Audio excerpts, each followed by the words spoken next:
with the power of the saber blade.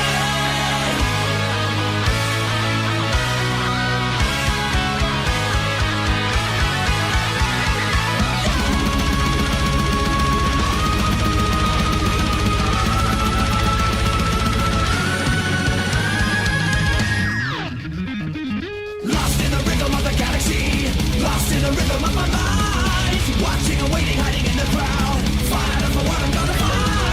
Dark voices calling from another world, tells me to leave it all behind. Hyper on adrenaline and ecstasy, another victim scared to go outside.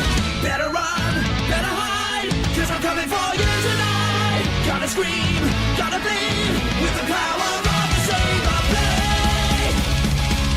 With the power of the saber blade. With the power to destroy, we'll touch the rainbow stars tonight. In the moonlight shining, take them all out from behind. In their eyes now blinding, so slice them all, born to vaporize them all.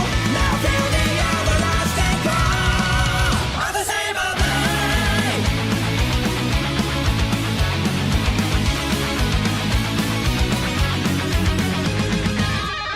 High pulsing energy within my sword, take them down, there is no other way. Feeling like a hurricane about to blow, here it comes exploding in your face. Do what you will, I'll take it to the edge, I will follow every move you make. Pounding with the power of a raging bull, lost for another word to say. Better hide, better run, it's a major malfunction. Don't you go to your knees, with the power of the saber blade. With the power of the saber blade. With the power to destroy, we'll touch the rainbow stars tonight. In the moonlight shining, take them all out from behind. In their eyes now blinding, so slice them all, born to vaporize them all. Now feel the everlasting power of the saber blade.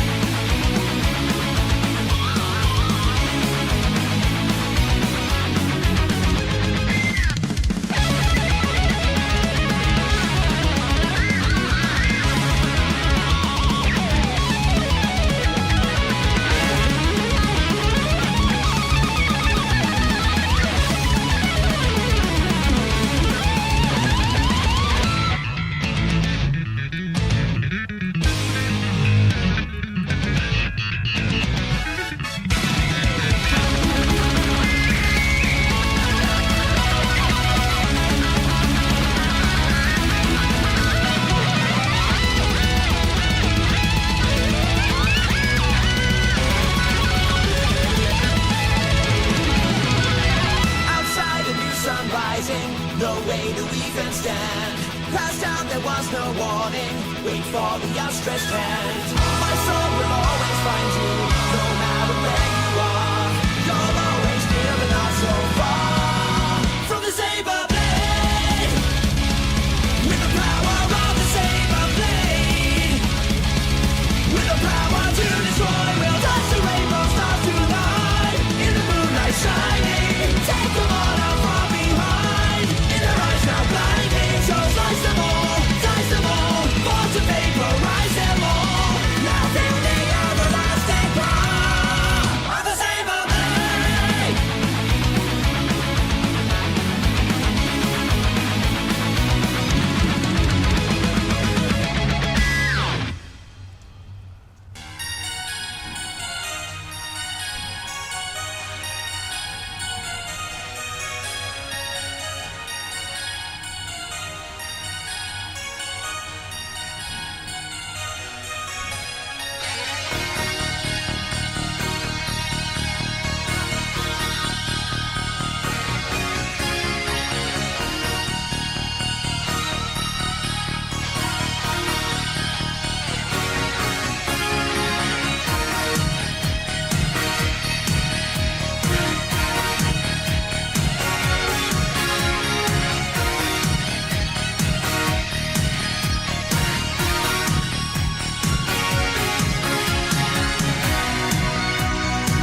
Man, oh man, is it a cold one in Philly, bro?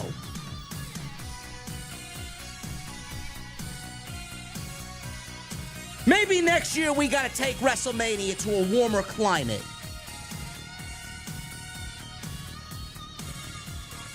I see my chat is already divided.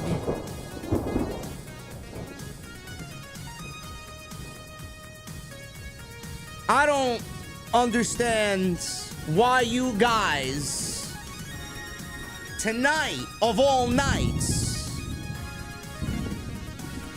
think that I'm gonna let you down. Was this a great show? The answer is no.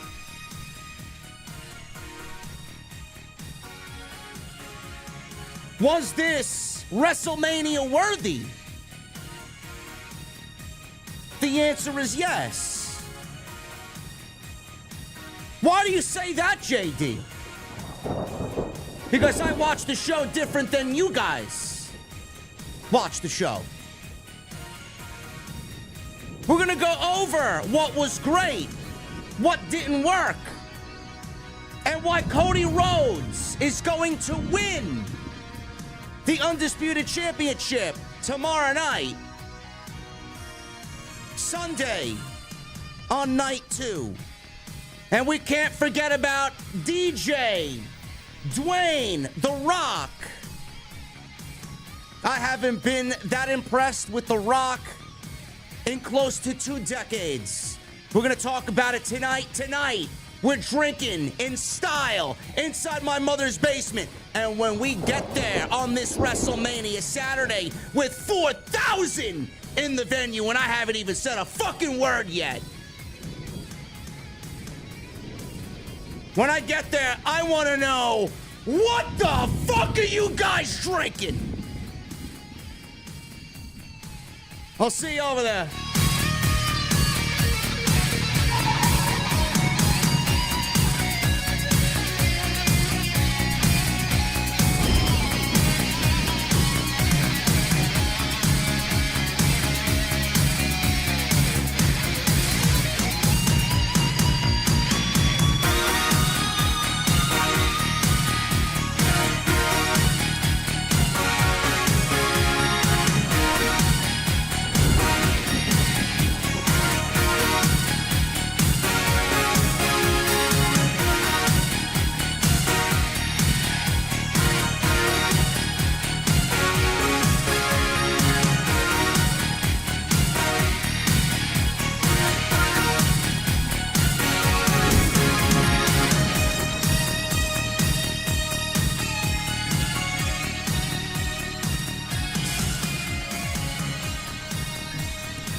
Why has Triple H been so successful?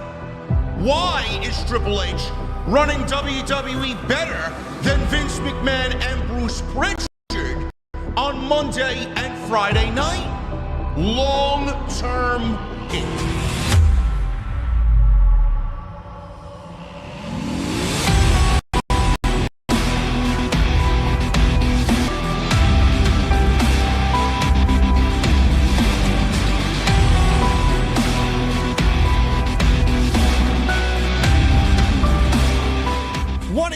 Guys, thank you so very much for joining me right here on Off the Script. This is your WrestleMania 40 Night 1 post show for April 6th, 2024. I am your host, JD from New York. As always, coming to you live from the OTS venue. Thank you guys so very much for joining me on your Saturday evenings, wherever you may be.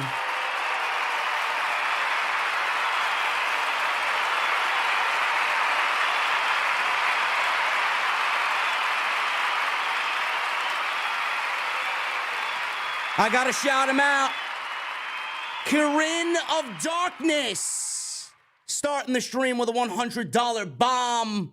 While I enjoyed Becky vs. Rhea, the tag team ladder match, Gunther vs. Sami, and the tag team main event, the middle of the show felt very underwhelming. Jimmy vs. Jey was garbage. Jade is doing very little to make me care. Night 2 is looking better than night 1. Corinne of Darkness, thank you so much for your generosity at the start of this stream tonight's WrestleMania 40 Night 1 right here on OTS. Thank you guys for all your generosity. If you want to get your super chats in and be like Corinne of Darkness, you guys can certainly do that. Super chats are open to all, and we will go over them at the end of the show. I see my chat already is very divided. My chat is very divided over what happened tonight for WrestleMania. And I really don't understand why you think you're going to come here and I'm going to fucking blow smoke up your ass. I'm exhausted. I'm tired. This is my first WrestleMania actually in person, experiencing the city, the energy, fans. I'm exhausted. I stayed up to watch this show with eagle eyes, dissecting every little thing that happened tonight. All I want to do is go lay down and go to sleep and get ready for tomorrow. Seriously. My chat is very divided. Social media is already very divided. I understand everybody's concern for what had happened tonight. Was the weather in Philadelphia shit? Absolutely. I did a fucking tailgate with nothing but a hoodie on because I didn't really expect it to be 15-mile-an-hour winds, bringing the temperature down to a fucking real feel of 45 degrees. There was barely any sun, and it was miserable. I even said it then in front of you guys that actually came out. Thank you. Very fortunate to have a great fan base, and thank you guys for showing up. I said it. Sitting in that stadium for 4 hours is going to kill a lot of people. And that's exactly what the weather did. I can't imagine it was a fun experience sitting in 40-degree fucking weather in the middle of April for a WrestleMania show in an open-air stadium. I'm not too fond of Philadelphia anyway. Being a Braves fan, maybe Philly just really sucks in and out of their sports teams. I don't know. I'm not going to judge. Us New York fans aren't really too hot either.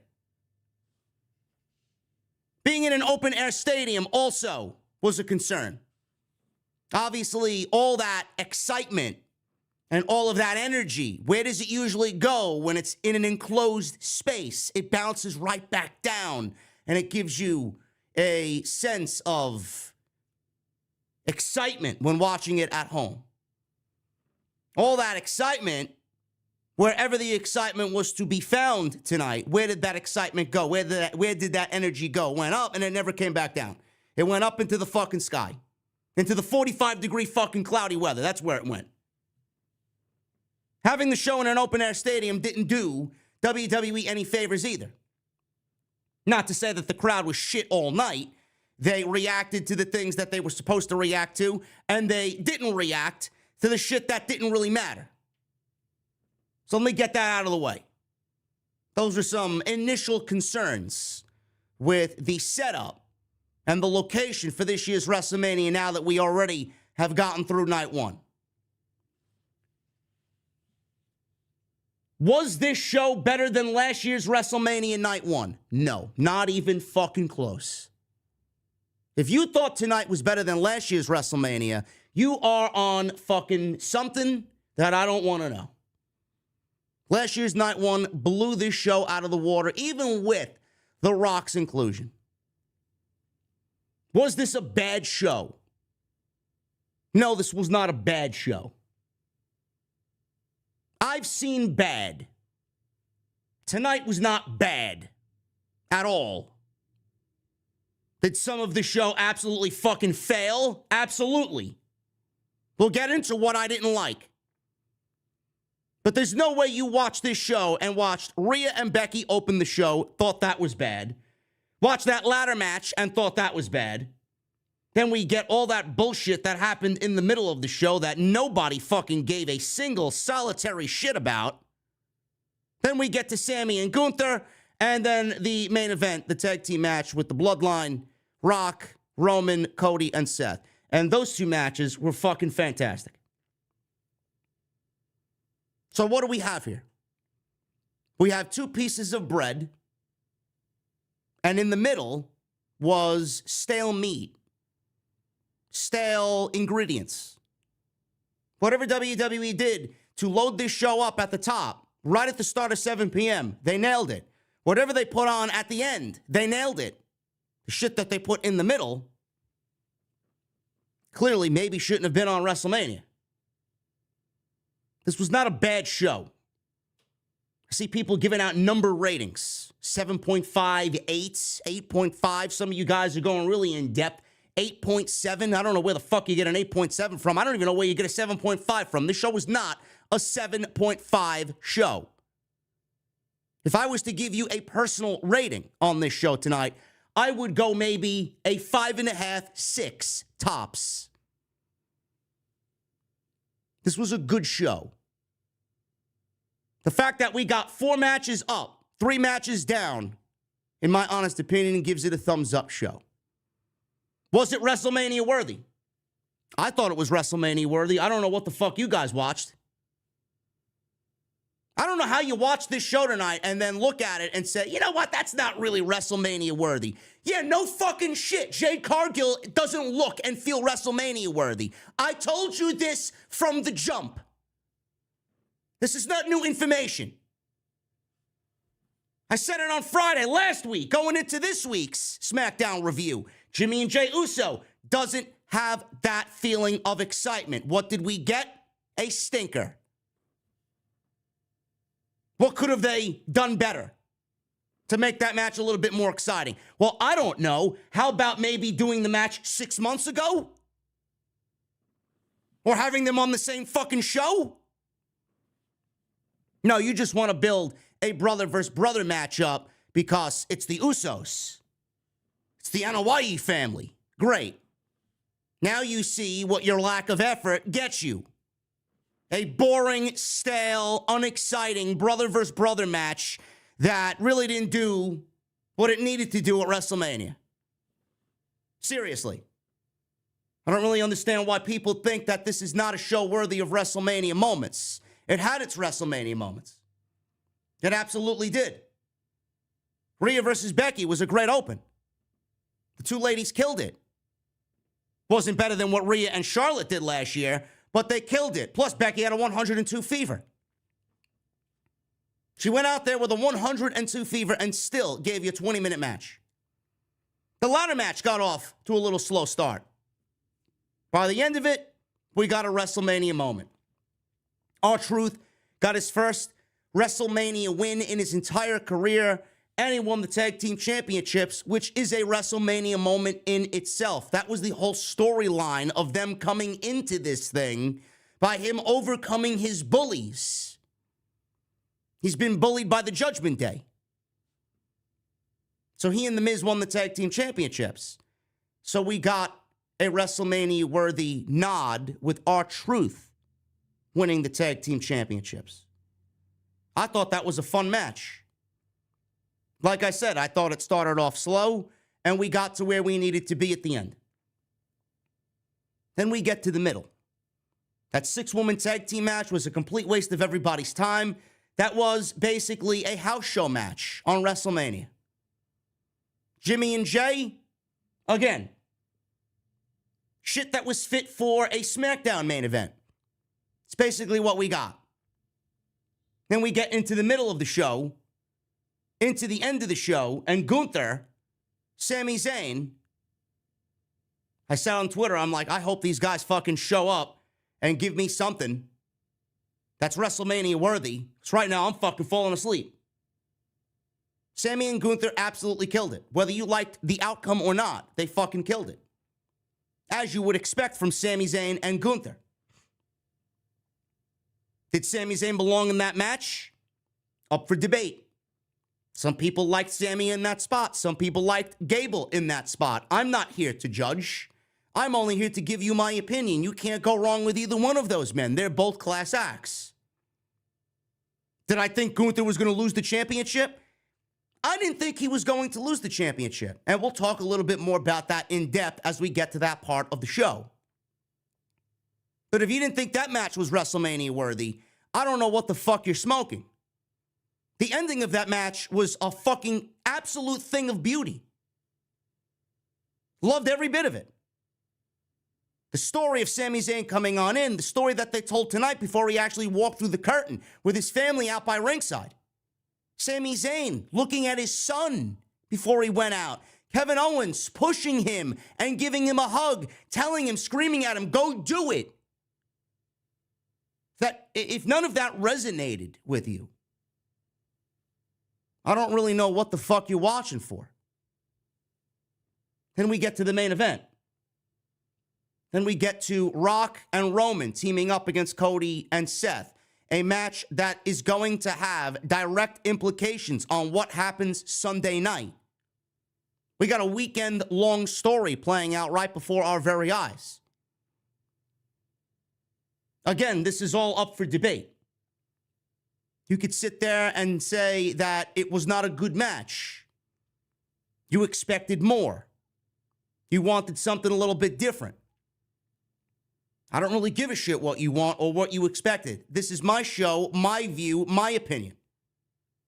That match was the embodiment of what mega WrestleMania main events should be.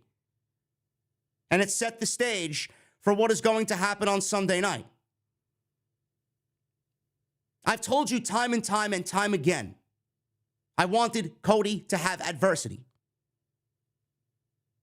What type of adversity did Vince McMahon give Cody Rhodes? Brock Lesnar for 4 months. Zero explanation as to why the feud was actually taking place. We got nothing. That's not what I call adversity. That's what I call fucking terrible creative. He did nothing all year.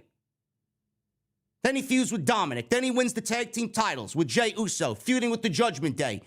Then he wins the Royal Rumble. The plan was Cody and Roman. Then he had that taken away from him because The Rock all of a sudden wanted to start this year just like Vince McMahon. You know what? Cody won the Royal Rumble, but you know what? I'm going to take his fucking title match away. No explanation. Then they use their favorite new keyword, pivot. And then we get the original plan back on track. And it takes weeks for us to get the fucking explanation as to why Cody gave up his Royal Rumble title shot and challenged Seth Rollins instead, a title that he has no business winning, no business holding, no business even thinking about. He didn't want to challenge Seth. He was forced into that. Then he comes out and says, I choose you, Roman.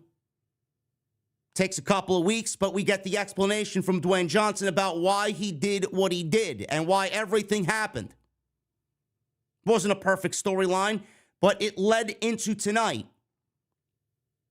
Not a big fan of The Rock and the way he's handled things here, but I do appreciate and greatly appreciate the fact that he did change everything for the better. He brought back the essence of unpredictability. He brought back the cursing. He brought back the edginess. There's one thing that was missing from WWE television. It was that edginess to their programming. He hasn't overdone it. But this power-hungry, I don't give a shit about anybody or anything, Dwayne Johnson has been a breath of fresh air for television. And we get into this tag team match tonight after some great angles that we got on Monday Night Raw 2 weeks ago and on Raw again this week. Cody was left bloodied by Dwayne Johnson. Then he was beaten and whipped by Rock. Which leads us to tonight. I don't know what you guys in the chat thought about the main event tonight. I was very skeptical of The Rock's performance. Every little movement, every little thing that he did, every move, I was expecting him to blow a fucking ligament out. I was expecting him to tear a hernia. I was expecting him to blow a knee, pull a muscle in his back, something. We didn't get any of that. What we got was the best Rock in ring that we've had in 2 decades. He looked fantastic. The Rock did nothing wrong tonight. Nothing. Every little thing he did was simply perfect. He didn't rush.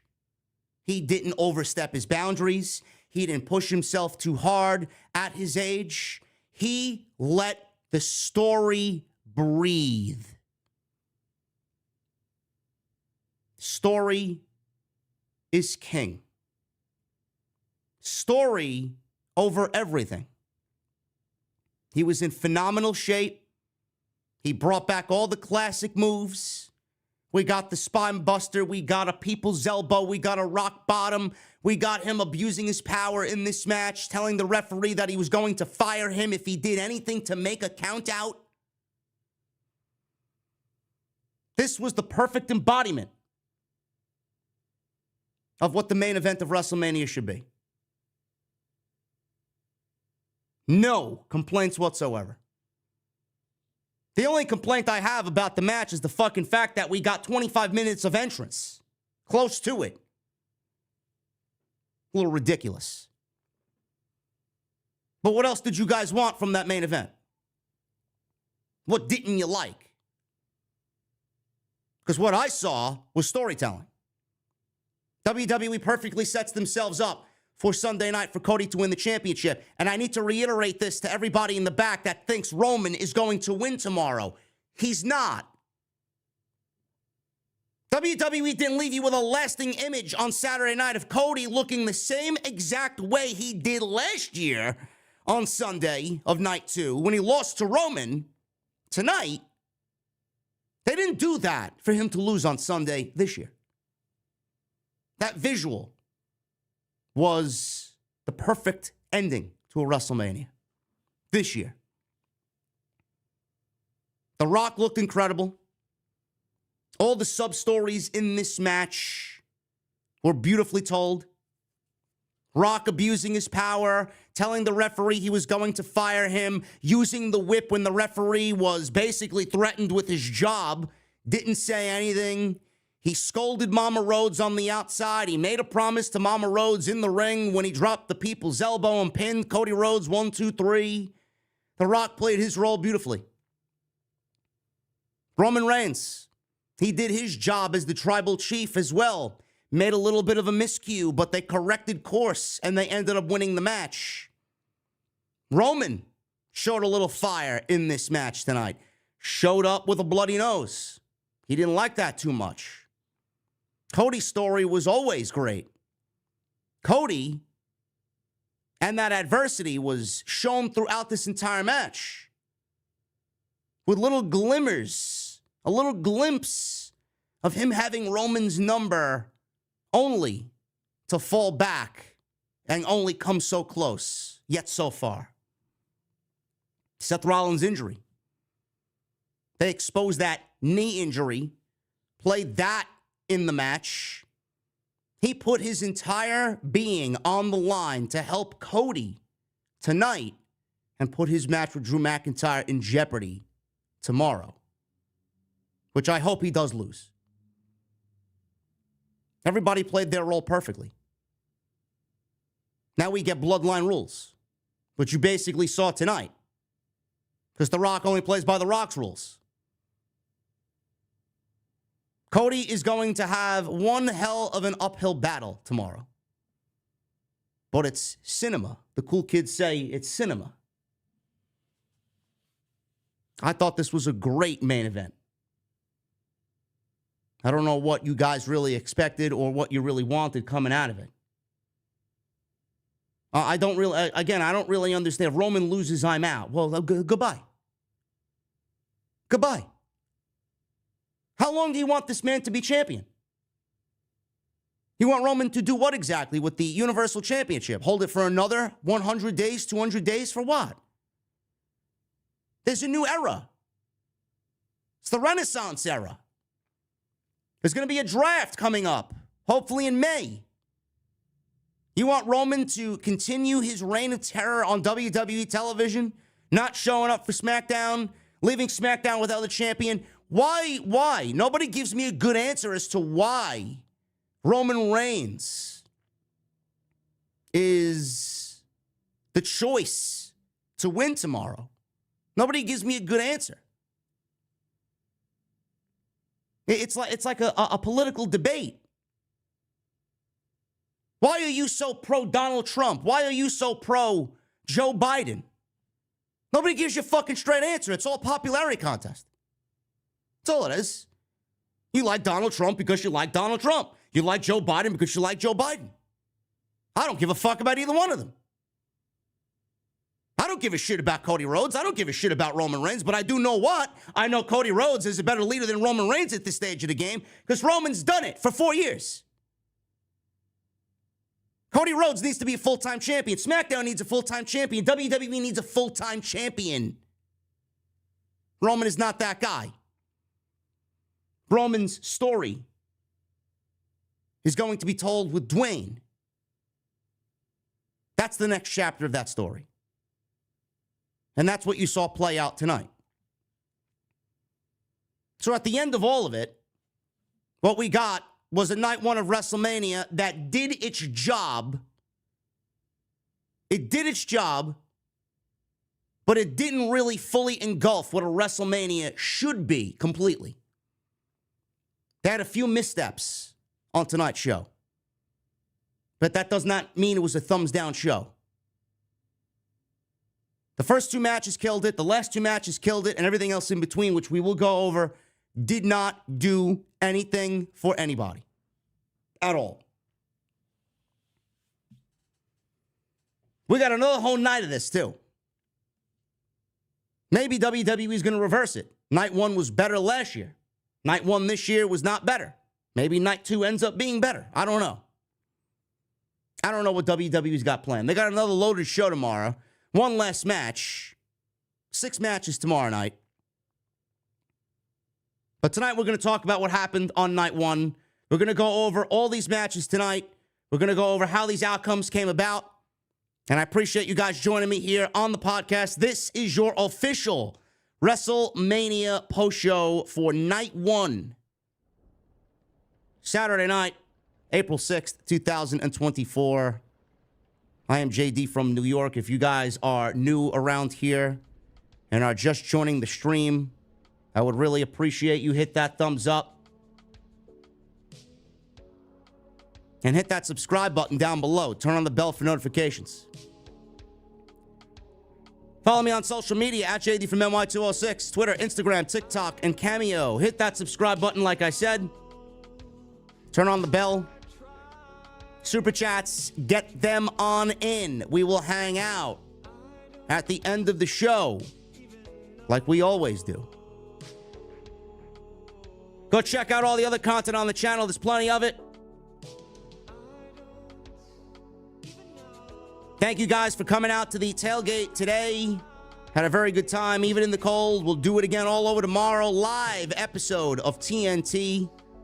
Somewhat. Drew and I will have live mics, and we'll go over what happened at WrestleMania. You may even get a little bit more animated, JD, because I have a couple of gin and tonics in me.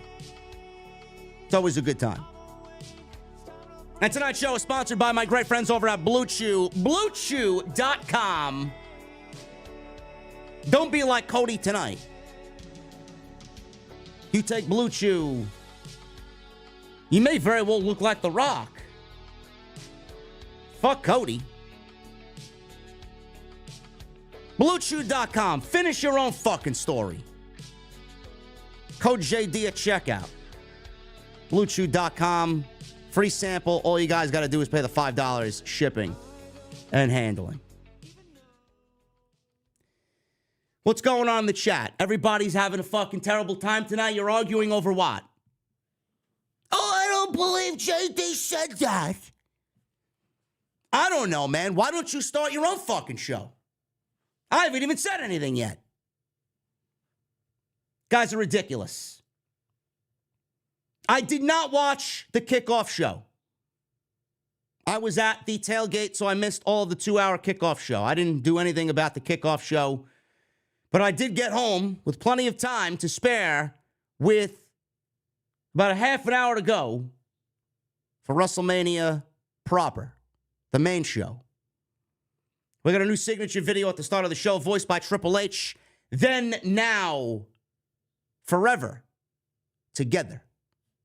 The last one was John Cena voicing it. Now we got Triple H doing it. And by the way, I have to say this. Paul Heyman's speech last night, I did not watch it yet completely. I did catch several clips of it online. It was cut up. But I got the gist of what he was saying. The man himself is a fucking legend. Anything that Paul Heyman does, as far as I'm concerned, in this business, I'm a fan of. Whoever he steps in for and becomes a manager for has my support. Because we know they're going to be better off for it with Paul Heyman behind them. This man went out there with a live microphone last night and basically proclaimed that he is a Paul Heyman guy. Or a Paul Levesque guy, I should say. I'm a Paul Heyman guy. He proclaimed himself to be a Paul Levesque guy. Paul Heyman is a Paul Heyman guy anyway, because there's nobody better than fucking Paul Heyman. But he proclaimed himself to be a Paul Levesque guy. You know what I thought of when I listened to that? I'm like, man, oh man, I wonder what Vince is thinking. As he's listening to Paul Heyman say, there hasn't been this sense of creative freedom and someone who trusts the talent so much with an influx of main event talent, more so than any other time in WWE. Led by this man, Paul Levesque. I'm a Paul Levesque guy. And he goes over and shakes his hand. It's great to see Triple H get those flowers this weekend, honestly. Just wanted to call that out. I really enjoyed that. And here he is doing the signature of the new Open that we're going to see from this point on. It is definitely a renaissance era in WWE. Finally, the removal of Vince McMahon has led to decent television and things actually being done right in this company. We got the national anthem. There was a weather update at the start of the show. 52 degrees at the start of WrestleMania. Michael Cole was doing play-by-play commentary and was a weatherman at the same time. He was fucking cold. Everybody was cold. Coco Jones started the show off and sang the national anthem. Not a bad rendition of the national anthem. The announcers for tonight's show were Corey Graves, Michael Cole, and Pat McAfee. I think Pat McAfee is great, but on shows like this, I would prefer just Michael Cole and Corey Graves. I think a 3-man booth, you start getting bickering, you start getting banter that doesn't really matter. I thought Pat McAfee was a little bit more obnoxious tonight than anything. Normally, I don't really feel that way. But I think next time, we just stick with Michael Cole and Corey Graves. I think the 2-man booth, 2 commentators is all you need. So why change the formula now? I know it's WrestleMania. Everybody's got to be there. Everybody wants to be a part of it. But I didn't really think Pat McAfee's inclusion tonight was necessary. Triple H. Green Monster. I have some of the worst takes in all of wrestling. Yet you're in my fucking chat. Goodbye. One more comment like that, and we're closing the chat down on WrestleMania Night 1. Where are the fucking mods? You don't think I look at the chat? Oh, because I'm looking into the fucking camera doesn't mean I'm not looking over here. I see everything. Goodbye. Otis, what the fuck's going on? Mods better step it up, man. It's a big night. Triple H. He starts the show tonight. Cole was speaking of his boss. And once again, he said that this is now known as the Triple H era. I like the sound of that. We are in the Triple H era. Great. All those people that wish Triple H would go away, that Triple H should get ousted in the Wall Street Journal alongside everybody else and all the other higher-ranking officials because the AEW fan base are a bunch of fucking feeble-minded buffoons. They want Paul Levesque to be thrown under the bus because they're afraid of Paul Levesque and what he's done with the WWE because it's taken the thunder away from AEW. Oh, that's okay. I have been a Paul Levesque guy since the early days of Black and Gold. I told you this from day one. You could go back and reference it. When he takes over the company, you're going to get exactly the WWE that you want. It's not perfect. It's never going to be perfect. But I prepped you guys for this moment. I'm actually quite proud. Add it to the list of things I was right about. The Triple H era. Triple H comes out, he says, welcome to a new time, welcome to a new era, welcome to WrestleMania. That's all he said. You can just get a sense that he still misses it. He came out, he's like taking it all in, he's breathing the energy in of WrestleMania. He loves walking out to that crowd. It reminded me what he usually does before those classic NXT Black and Gold takeovers. Came out and started yelling, "We are NXT." No different here. This is the type of leader that the fucking company needs. Get used to it. For all the people that wish Vince McMahon was back, you genuinely want Vince McMahon back? You want the way Vince McMahon wrote Television Weekly back? I know I don't, and most of the people here don't either. I did say Cody would be pinned in the tag team match. You are correct, Scorpio Files. Yes. Add it to the list of things I've been right about.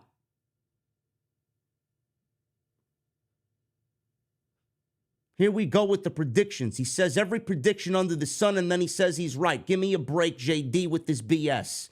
Well, maybe, B Smooth, you're not watching the fucking shows weekly. What exactly did I get wrong? Gunther? Told you Cody would be pinned. What about that Jade Cargill prediction, huh? How about Jade coming in for like 30 seconds and doing 4 moves only to win the match? Who called that one on fucking SmackDown 2 weeks ago? Great. Get out. Rhea Ripley. She defeated Becky Lynch in the open of WrestleMania Night 1 to retain the Women's World Championship. Becky Lynch, she worked this match with 102 fever. Got to give the woman props.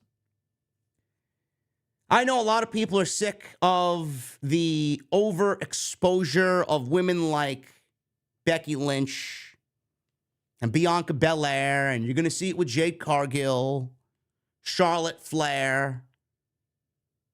That's what WWE does. They love to overexpose. They're afraid to push new talent. If there's been one woman in all of WWE this year, and I've been hard on Becky Lynch, and I've been unfair at times to Becky Lynch. If there's been one woman in all of WWE that has legitimately tried to help the division and have tried to help others along the way, it's been Becky Lynch. Is Becky Lynch a woman that I'm going to be a huge fan of more so at the end of her career? Probably. I see the same thing happening with Becky Lynch as it did with John Cena. I did not appreciate John Cena. Nobody did.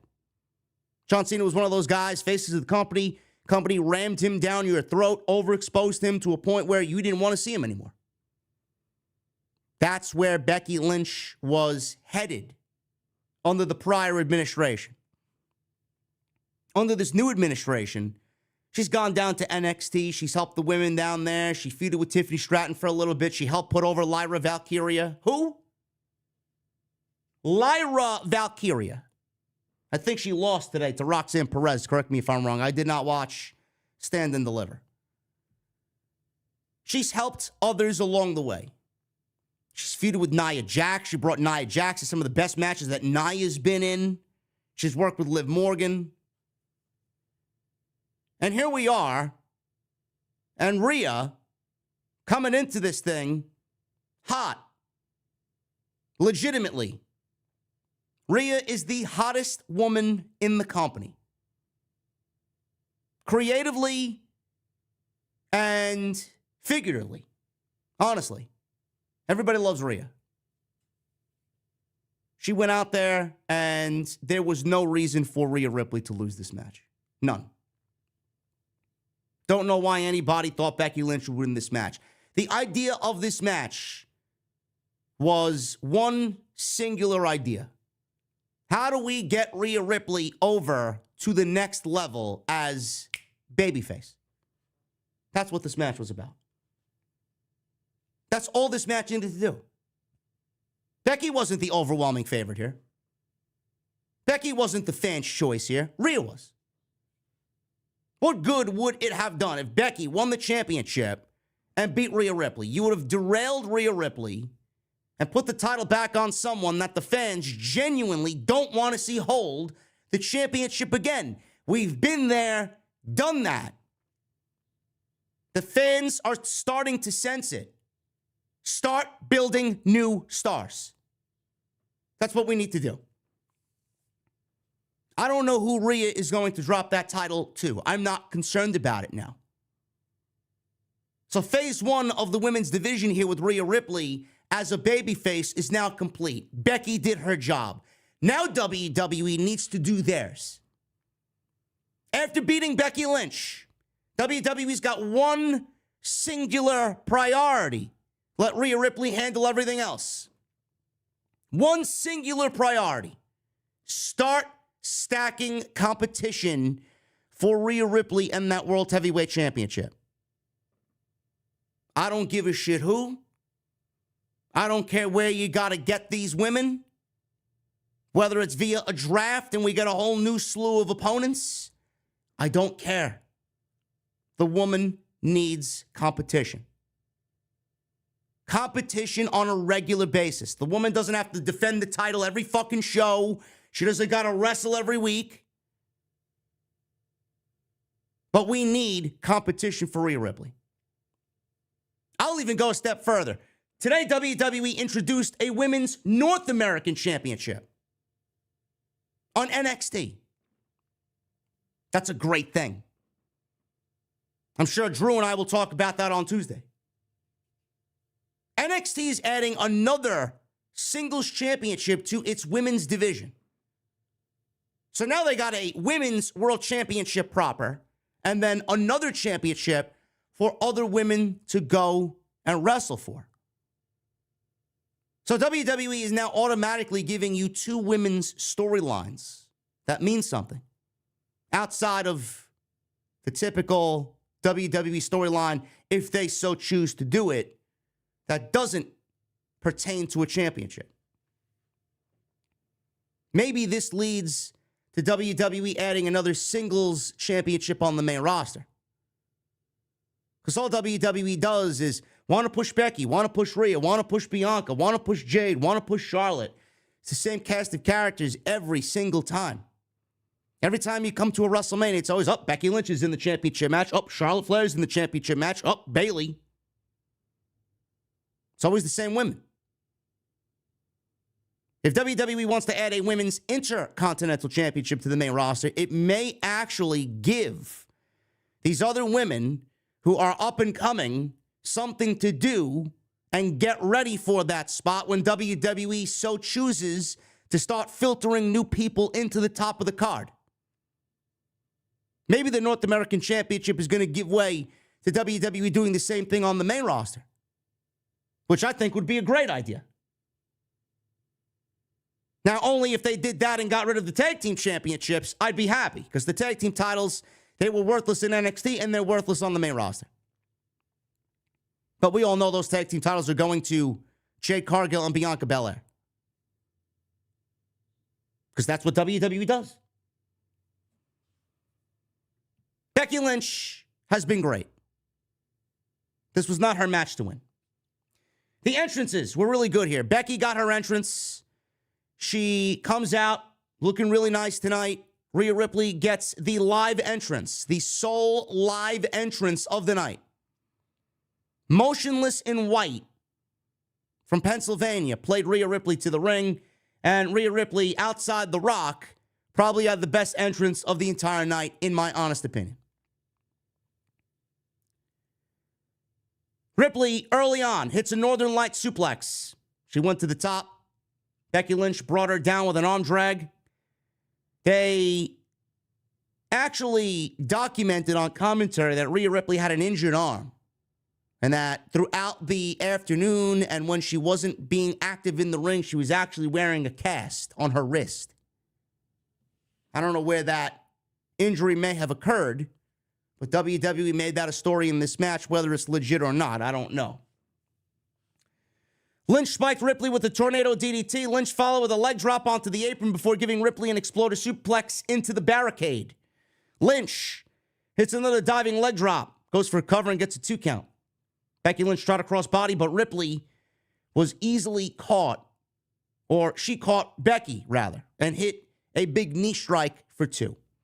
Lynch then hits an arm breaker, tried for an arm bar, but Ripley hoisted her up, hit 3 consecutive power bombs, showing her strength, and she makes a cover and gets only a 2 count.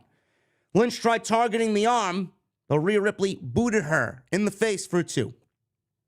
Lynch then avoided a charge, and Ripley went shoulder first into the ring post. Lynch applied the disarm her between the ropes before the referee broke up the hold. Rhea Ripley countered Becky Lynch and applied the prism trap, which is her standing Texas cloverleaf. Lynch countered into a cover for a 2 count. Lynch countered a riptide into a manhandle slam and gets the closest near fall of the match. Rhea Ripley ducked a kick by Lynch and hit the riptide for another very close near fall. Lynch hit a superplex off the top, transitioned and floated over into a disarmer. Ripley hoisted her up into an electric chair drop position. Lynch tried flinging her out of the ring, but Ripley held on and hit an electric chair on the outside. So they both went over the top rope with the electric chair position still applied. It's crazy. Rhea Ripley followed with a frog splash off the top rope, Eddie Guerrero style, or Dominic Mysterio style, for a 2 count. Becky Lynch tried a manhandle slam off the middle rope, but Rhea Ripley blocked it.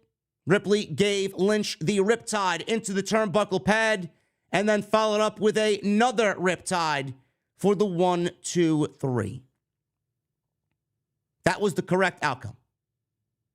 And a strong win for Rhea Ripley, as I do think that she will be split from Judgment Day post-WrestleMania, and she will be the next big babyface in the women's division.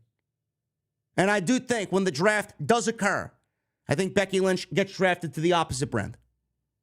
There's no reason for Becky Lynch to remain on the same brand as long as Rhea Ripley is champion.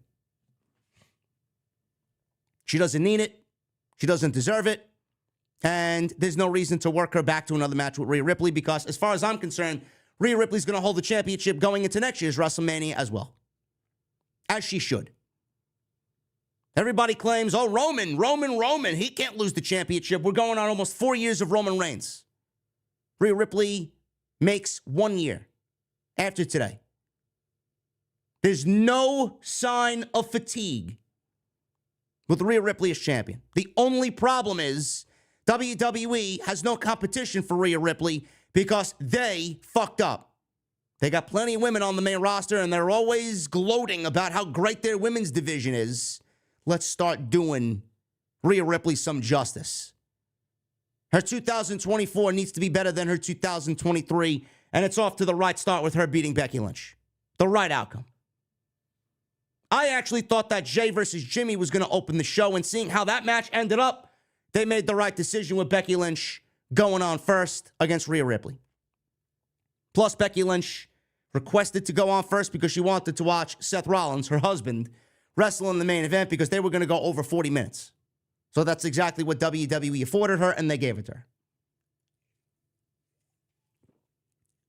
There was a long video of Pretty Deadly running down all the teams in tonight's ladder match, I actually found this to be quite entertaining.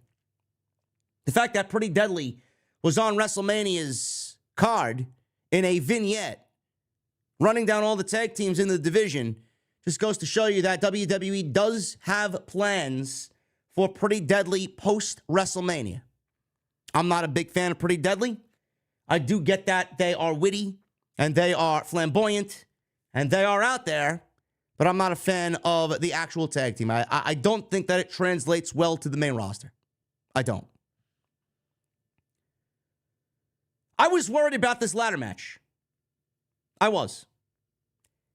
I did not think this ladder match was going to be all that good. Not because the teams in the match aren't good.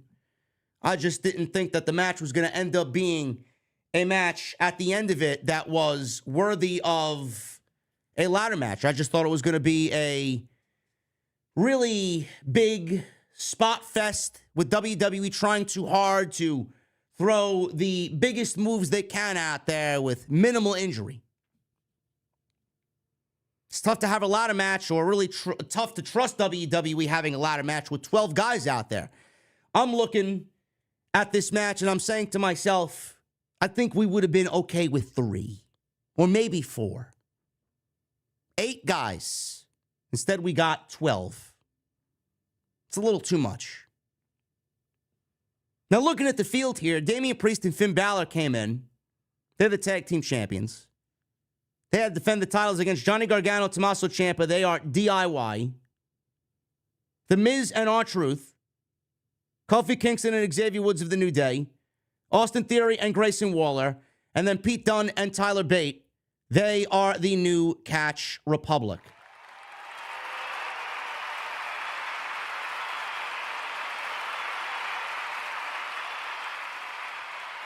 Oh my God, you guys are going crazy in the chat with the $100 bombs tonight. Harry's YouTube with a $100 bomb. I think the promos for the last 2 months were better than this show, JD. Love your channel. Keep it up. Harry's. Appreciate you very much, brother. Thank you for your generosity tonight. The promos for the last 2 months were better than this show. You are absolutely right to have that opinion, brother.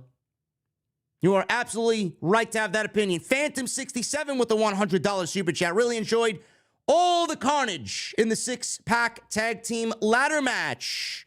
Was so happy for R-Truth as well as The Miz winning the Raw tag team titles. Also, I like that A-Town Down under on the SmackDown tag team titles. More to come. Phantom67, thank you so very much. You got 2 $100 bombs. You're going to get a round of applause. Everybody give a round of applause to Phantom67.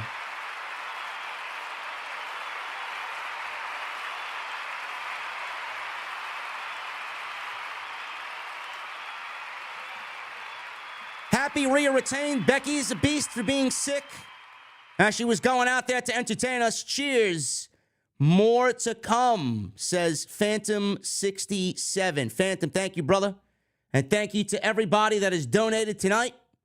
I appreciate you being here with 5,700 in the OTS venue on this WrestleMania Saturday. You guys are awesome. Really appreciate you showing up and showing me the love and support for what we do right here on Off the Scripts. So like I was saying, with the tag team title match, I was in the boat like you guys, man. I was expecting carnage. I was. And what we got out of it, to me, my worries were pretty much put to rest when the match ended. And I enjoyed every fucking little bit of it. To be quite honest with you, I thought they ended up having a great tag team match and one that was absolutely WrestleMania worthy. And WWE did something that I didn't think we were going to see. And that is, we have 2 sets of tag team champions now. We have Grayson Waller and Austin Theory holding the SmackDown Tag Team Championships. And Miz Truth, or Awesome Truth, holding the Monday Night Raw Tag Team Championships. Phantom, I don't know what the fuck I'm going to do with you, bro.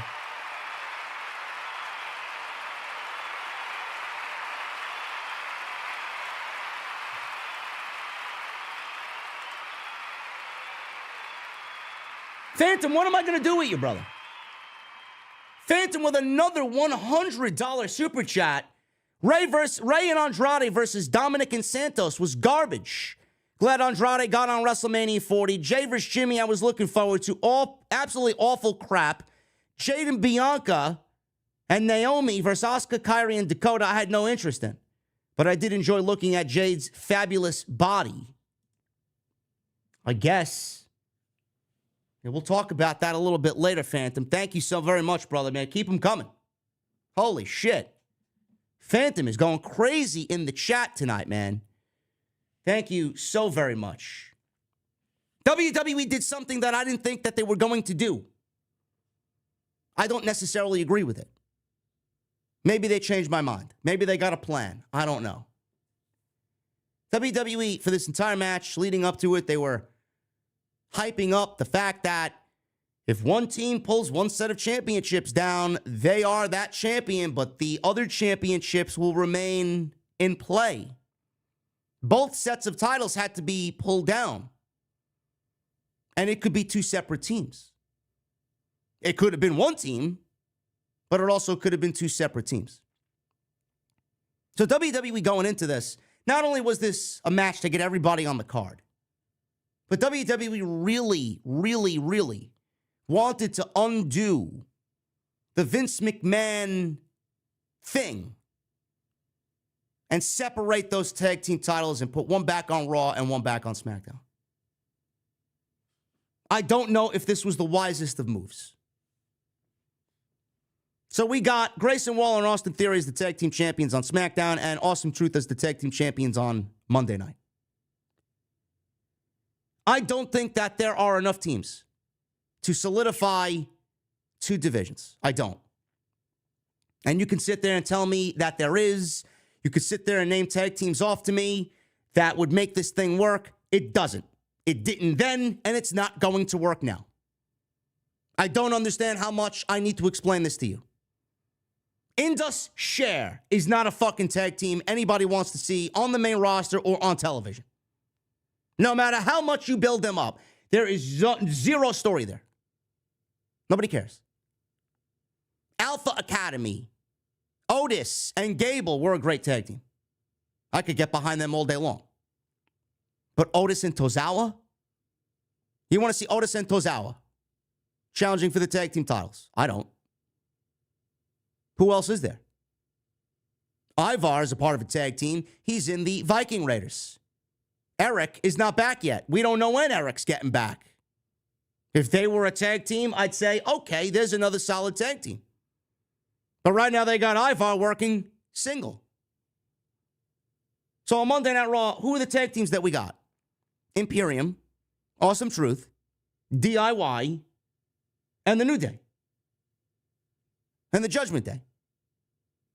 5 teams. 5 teams is not enough to solidify a single division. If you're going to split the titles and have a division with a set of championships on both shows, you're going to need at least 8 teams, 9 teams in that division. This is why I've always stated that WWE needs one set of tag team titles, not 2. But here we are. They did the thing that I didn't think was ever going to work. Again. The match itself started off a little slow. I was not hopeful for this match when it started. And then it picked up. And then things got really crazy. The Raw belts and the SmackDown belts were placed on separate hooks. We had one hanging and then the other hanging right next to it. Cole said the match would be for both sets of championships, and the match does not end until both titles are retrieved. Balor got a ladder first. Bate had one of the best spots of the night. He was on the ladder, and he hoisted the ladder up with Balor on it and did his signature airplane spin. Very impressive from the strong boy, Tyler Bate. Bate and Dunn each hit moonsaults off of a tall ladder onto their opponents below. Very NXT-like. Bate climbed the ladder, but Priest gave Dunn a razor's edge into Bate, who fell on top of Dunn off the ladder. R-Truth got on the apron, and this was one of the best spots of the entire match. Probably the best spot of the entire match, outside the ending. R-Truth got on the apron, and everyone popped because he went for a tag. He didn't realize where the fuck he was and what type of match he was wrestling. He gets on the apron and expects a hot tag. He thinks that tags are legal in this match. There are no tags. So he's out there. He's got his hand extended. The Miz is being beat up by the Judgment Day. Miz did make the tag. And then he comes in. Crowd goes wild as if he's actually getting tagged in. And he does the John Cena "You Can't See Me" sequence to Finn Balor. And then he ends up giving him an AA, an attitude adjustment, on the ladder. He goes for a fictional cover here. An imaginary cover. He hooks the leg. 1, 2, 3. The crowd's chanting along with him. He gets up. He thinks he wins the fucking match. Miz is like, no. We didn't win the match. It's no pins. Crazy.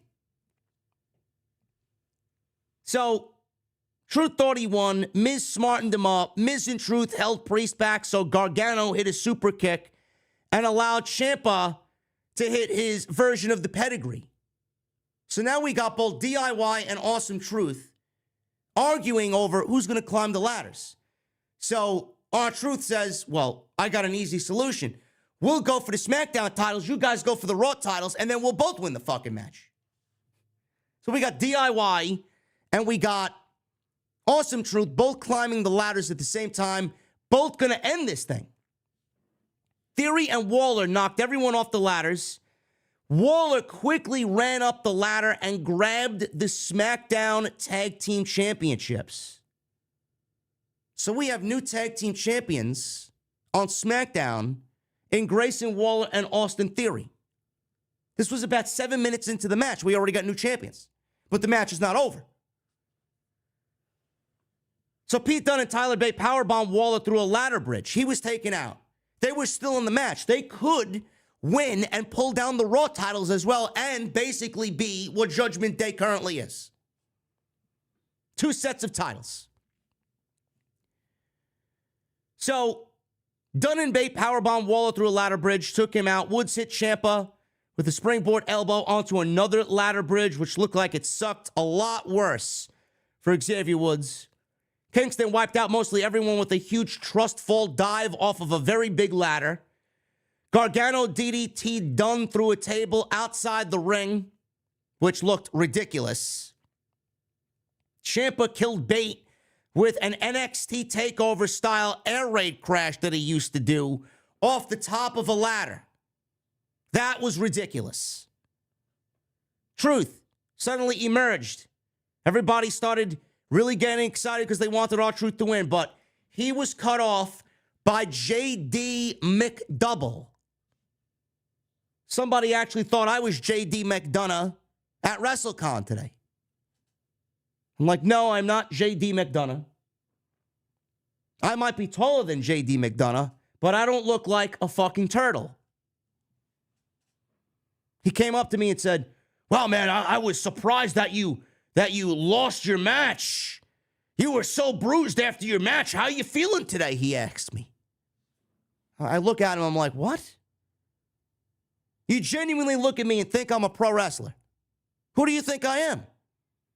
He's like, aren't you J.D. McDonough? I'm like, no. I got the same initials as J.D. He's fake. I'm real. But I'm the podcaster, J.D. You might not know me. He's like, oh, I thought you were J.D. McDonough. I feel embarrassed now. I'm like, thank you for comparing me to J.D. McDonough. At least you know good professional wrestlers. He looks like a fucking turtle. I love him. Don't get me wrong, man. He's a great wrestler. So he's out there. McDonough tried to help Balor, but Kingston hit Balor with the chair. McFish, someone in the comment section a couple of videos ago is telling me, you know, JD, I love you, man, but you're really fucking starting to piss me off. There's no such thing as a McFish on the McDonald's menu. Can you please stop saying McFish? Listen, motherfucker, I'm going to call him McFish, whether you like it or not, okay? One of these days, McDonald's is going to add a McFish to the fucking menu. It's a Filet-O-Fish, I know. But JD Filet-O-Fish don't sound good. McFish. McDouble, McCafe, McFlurry, McRib. Sorry. So he's out there. McDonough's climbing the ladder. McFish is climbing the ladder. So Kingston and Woods tipped it over. And McFlurry crashed through a table on the... This guy, man, I swear to God, if you don't appreciate J.D. McDonough, I'm talking seriously now. If you don't appreciate J.D. McDonough, I don't know what you're doing here. Seriously. He is out there breaking his ass. One of these days, they're going to wake up and say, you know what, we're going to push this guy. We're going to treat him like a actual pro wrestler. We're going to make him start winning some matches out there, man. This guy's selling his body for everybody, man. Taking bumps off ladders, going through fucking tables. Every match, this guy's got a fucking new bruise. Ridiculous. Give him his flowers, man. He's out there fucking bumping around, selling his ass off for everybody while he's taking and racking up L after L after L. Brutal spot there. He went right through the table. Priest. He cut off New Day and gave Kingston a razor's edge onto a chair. He was pissed. Miz stopped Priest from climbing the ladder, but Priest shoved him off the ladder. They were probably going for a chokeslam, but at the last second, I knew immediately that this ladder that they were climbing up on was just fucking destroyed. There was no way Priest was going to hang on top of this ladder with another man and try and chokeslam him. This thing was going to come down and both guys were going to be fucking killed. Seriously. There would have been broken limbs if he executed the move. So what they did was Priest shoved him off the ladder. He got angry, took the broken ladder, threw it outside the ring. R-Truth was conveniently bringing in another ladder into the ring, and they set up on the new ladder. So Priest grabbed the new ladder, climbed it. Truth cut him off and dumped him from the ring with an attitude adjustment. Truth then climbed the ladder and retrieved the Raw Tag Team titles. And Awesome Truth are the new Raw Tag Team Champions. And the team of Austin Theory and Grayson Waller are the new SmackDown Tag Team Champions. Now, I know Triple H did away with naming the belts after the brand of show that they're on. So we'll probably end up getting new titles at some point. We'll probably get the World Tag Team Championships and then the WWE Tag Team Championships, from what I understand. So we got two sets of champions, and I'm going to tell you guys weekly, because I don't trust WWE with two sets of tag team titles on both Raw and SmackDown. There are not enough teams to solidify two divisions and two titles. I don't know why the women's tag team titles have a different set of rules than the men, when the men should follow the same rules as the women. One title, float between shows. All tag teams are able to compete on both Raw and SmackDown. I don't know why this is a thing. So this is what I'm predicting. I think Austin Theory and Grayson Waller are going to remain tag team champions. I think they are going to do well with those titles. I think them being heel is going to up the value of both of them with those titles. I don't think they'll necessarily do anything for the titles. I think the titles will do more for them. But they have to keep them strong. And they have to treat them like champions. On the Raw side, Awesome Truth are not going to remain tag team champions for long. It was a WrestleMania moment for R-Truth. Fans loved it. They ate it up. It was great. It needed to be done. I don't mind it at all. Everybody loves R-Truth. It was his first WrestleMania win. We got him a tag team title out of it. Great. I love a genuine, wholesome WrestleMania moment. But let's be real. If DIY or Imperium are not the tag team champions, I don't know what the fuck we're doing. My perfect setting is Awesome Truth loses those tag team titles to both Giovanni Vinci and Ludwig Kaiser. Imperium wins the tag team titles. I think with the obvious breaking apart of the Judgment Day, I think we need to start thinking about Imperium becoming the number one group on Monday Night Raw. And I think that's what needs to be done. Gunther lost the IC title tonight. He's obviously going after the World Championship, and when he does, he's going to win it. Let's be real. Doesn't matter who the champion is, he's going to win it. And then when he wins it, they will be the tag team titles, or the tag team champions. Vinci and Kaiser. So when Imperium gets back together after the Judgment Day breaks up, we're going to be looking at them holding most of the gold on Monday night. They need to be the tag team champions, and Awesome Truth needs to drop it to Imperium. And then what I'm thinking about is DIY in the long game, getting those tag team titles. Sell us on a Imperium versus DIY classic tag team championship feud. That's what I'm looking forward to. But we'll see what happens. I don't know. Supposedly, Triple H said on the Logan Paul podcast that there will be a draft coming up in the spring, probably around May. We don't even know if these two teams will be on the same show come May. We don't know. We'll see what happens. But a great moment for R-Truth. Great win. WrestleMania moment. I enjoyed the ladder match. Didn't think I was going to, but I did. And let's start to stay away from booking 12 men in a multi-team ladder match just because. Let's not try and do this again. Honestly. Rey Mysterio. He teamed with Andrade against Santos Escobar and Dominic Mysterio. It doesn't really matter who was in this match, whether it was Andrade or Dragon Lee. It would have resulted in the same outcome.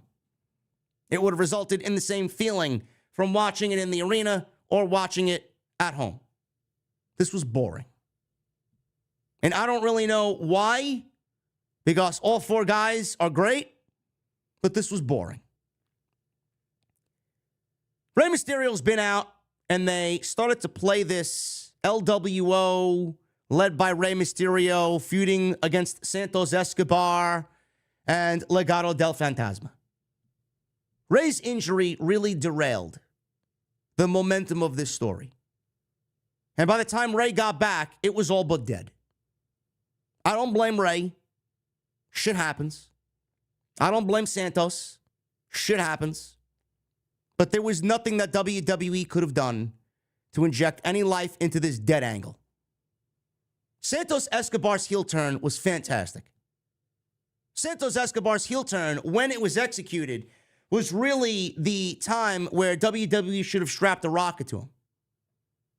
And they've done nothing with him since. Nothing. Nothing of note. He's reformed Legado. He's got a new Legado. Joaquin Wilde and Cruz del Toro were his old Legado. Now he's got Humberto Carrillo and Angel Garza. It's a nice upgrade. They're a great tag team. There's no fucking heat there, but they're a great tag team. Now he's added Elektra Lopez. Carlito may be going heel. Don't know if he's going to join Legado or if he's going to go by himself. Carlito doesn't need a stable. Carlito could be a vicious heel on his own. But WWE didn't really do Santos Escobar any favors creatively. After that heel turn, which was fucking great. Cut a great promo. Very visceral against Rey Mysterio. I thought they were leading to Rey Mysterio versus Santos Escobar at WrestleMania. That's what it really should have been. And if Rey didn't get hurt and take 2 months off, I really think that that would have been the best match. So they did that match 2 weeks ago on SmackDown. And all it did was provide an angle to get us here.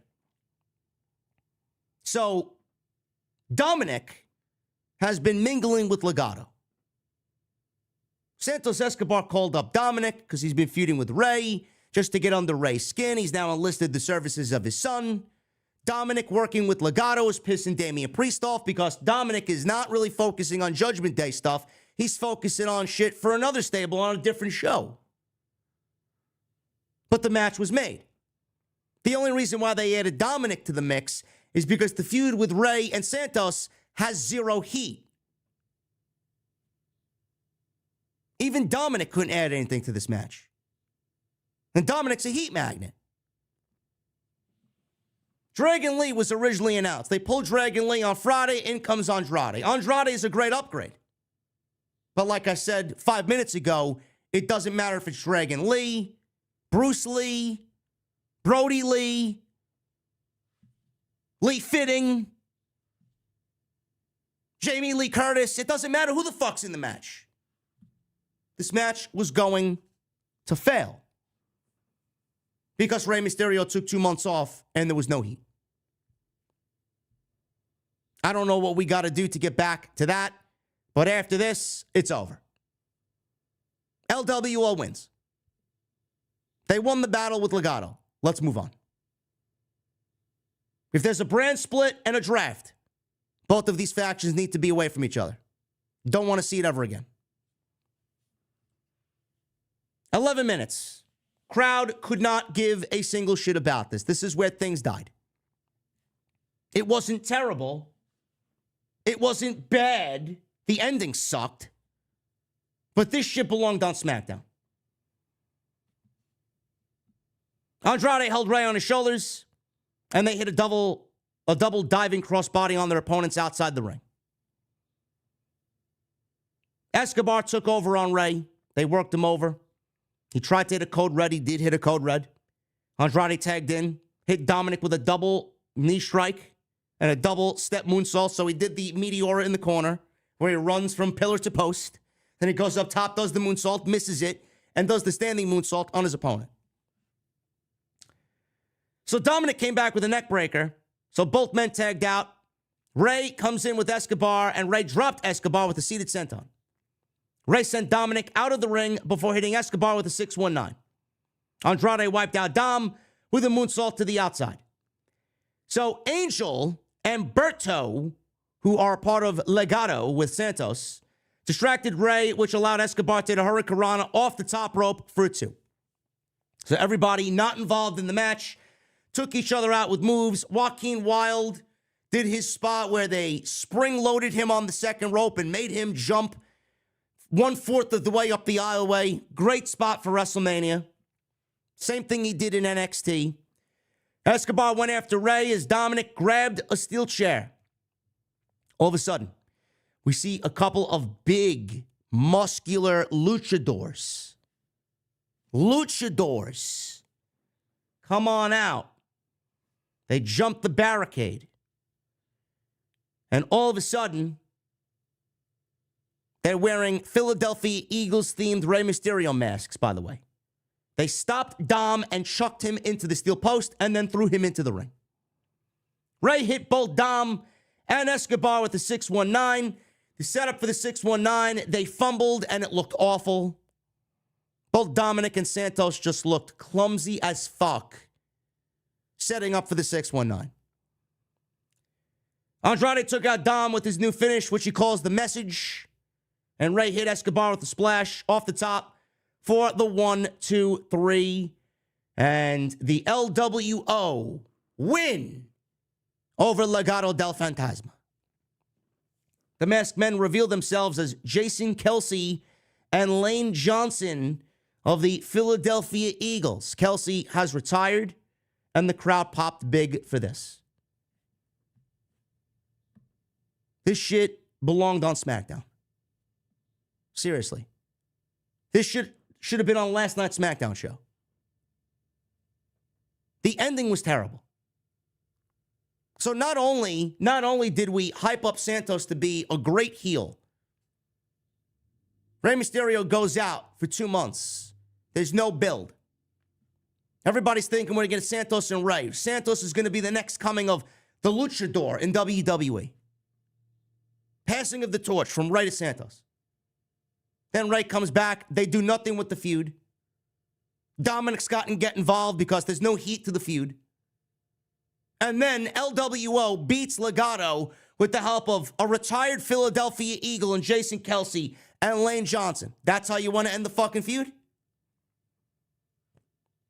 far as I'm concerned, no more. It's over. They'll probably redo this thing all over again. Where do we go from here? Andrade is going to befriend Rey. Is Rey going to feud with Carlito next? Is Carlito joining the Legado faction? Rey has ignored Carlito every step of the way. He chose Dragon Lee over Carlito. He chose Andrade over Carlito. If I'm Carlito, I'm feeling some type of way. Bro, why not me? I'm not even Mexican. I'm fucking Puerto Rican. The fuck am I doing here? He doesn't need to be in a faction.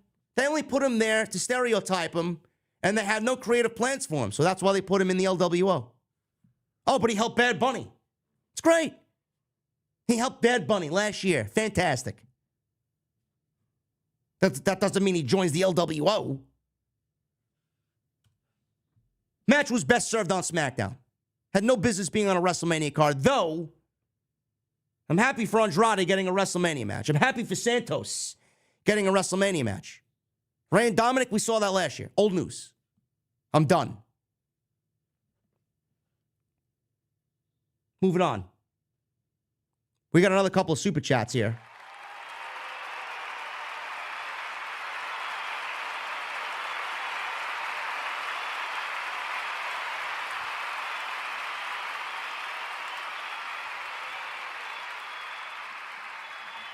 You guys are absolutely killing with the super chats tonight, man. Oh, my goodness. Phantom, are you all right, bro? Is somebody watching Phantom at the bar, bro? This guy's going crazy, man. He's dropping fucking hundos on the bar. Phantom 67 with another 100 in super chat. Gunther versus Sami. I didn't want Gunther to lose the IC title. As this match went on, match went on, I kept on thinking Sami will lose.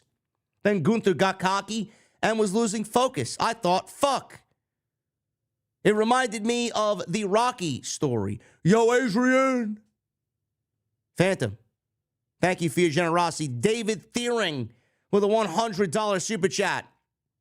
Why not keep the bomb party going, JD? A lot of your opinion about tonight, to this point, mirrors mine. I thought tonight wasn't a great WrestleMania. Wasn't the worst either. But it was WrestleMania worthy. Keep up the great work. And cheers to a better night, too. You guys are awesome. You guys are fucking awesome. And Harry's YouTube with another 100, man. Love you guys. Damian will cash in after Drew wins. I think so. Damian Priest may very well walk out the world champion tomorrow. We will see. I hope not. I genuinely hope not. There's no room for him. And I don't think people want to see that. Drew or Damian? Who do you want? I think most of us are going with McIntyre. Moving on. Phantom is wasting his money, says Moses Lugo. Oh, yeah? Well, Phantom is a fan of the fucking show. Who the fuck are you, Moses, to tell Phantom how to spend his money? Why don't you shut the fuck up, Moses, and go watch somebody else? Maybe you should be an online content creator. Maybe Phantom would donate to you. Oh, yeah, that's right. You don't matter. Get the fuck out. Thanks for coming. Moving on. Jimmy and Jey Uso. This was the most disappointing thing of the entire night. Jimmy and Jey Uso should have been so much more than what we were given tonight on night one of WrestleMania. And I mean that genuinely, and I mean that wholeheartedly. They had a great video package before this match. If you guys watched on Peacock Premium Plus, this was fucking great. Absolutely fantastic stuff. Documenting their childhood and what they were like growing up, and they used them by their real names. This was fucking awesome. The build for this match was basically non-existent. Was there a story? Sure. It's the Bloodline. It's the Anoa'i family. But realistically, when it boils down to it, where was the story outside of the story that we've gotten mostly last year? See, this is where WWE fucked up. And I know how important the family is to WWE. I know how important the Anoa'i family is to the WWE. But waiting to do this match at WrestleMania is what killed the entire vibe of this match. Truthfully. This match should have happened 6 months ago. Jimmy cost Jey the World Championship against Roman Reigns. Jimmy then cost Jey Uso the tag team titles when he teamed with Cody. And as of recently, as of this year, those two instances happened last year. As of this year, Jey went to go challenge Gunther on the road to WrestleMania. And who was there to stop that? Jimmy Uso. WWE did this feud no justice. Zero. I think the first two offenses were more than enough to warrant a match between Jimmy and Jey Uso. But they wanted to wait till WrestleMania because Jimmy and Jey, as children, dreamt of them wrestling at WrestleMania. WWE wasted way too much time in between for any of this to matter. They thought that they were going to be able to put them on separate brands like they did Rey and Dominic and have it be special. Rey and Dominic, that worked last year. It did not work for Jimmy and Jey. I think the time apart, the time being on separate brands actually hurt the feud. Even though WWE at Liberty breaks their own fucking draft rules, Jimmy shows up on Raw, Jey shows up on SmackDown, vice versa. They don't give a fuck. It was a free-for-all all WrestleMania season. But that doesn't mean you can take most of the fucking year off towards the end of 2024 and come back to it when you want and still expect it to be just as hot. Doesn't work that way. WWE, instead of selling you on story, sold you on Big Brother versus Little Brother. Sorry, guys, this is not Brett versus Owen. Brett versus Owen had a legitimate gripe. Jimmy and Jey Uso were separated, but you tried to tell that same story like Brett and Owen did with them on separate brands, Jimmy and Jey. It doesn't work that way. That's where they fucked up. So when you kept them apart for all these months and then revisit it and then built to something at WrestleMania where we still basically got nothing, how many times did they actually interact on the road to WrestleMania? Once? Twice? There was one promo between them. One. You can't go and do that and then the fans expect them to give you your emotion. Oh, but it's Jimmy versus Jey. I don't give a fuck who it is. The Usos aren't capable of having a boring match? Yeah, they are. It's exactly what this was. Shit was boring.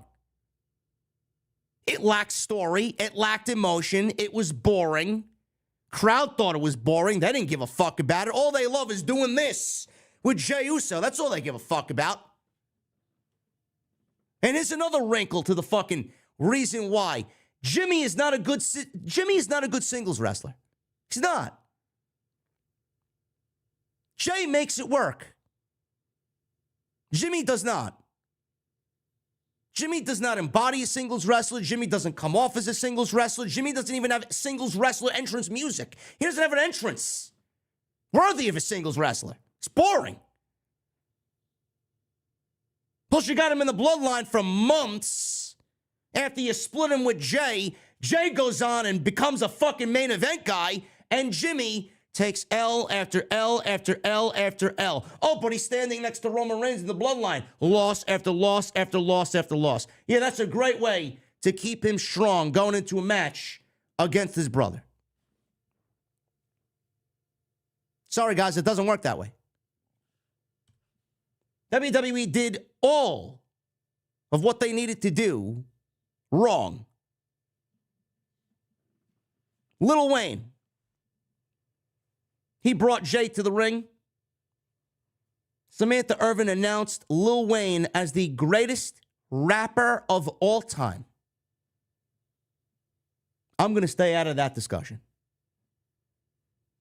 Not even going to entertain the idea.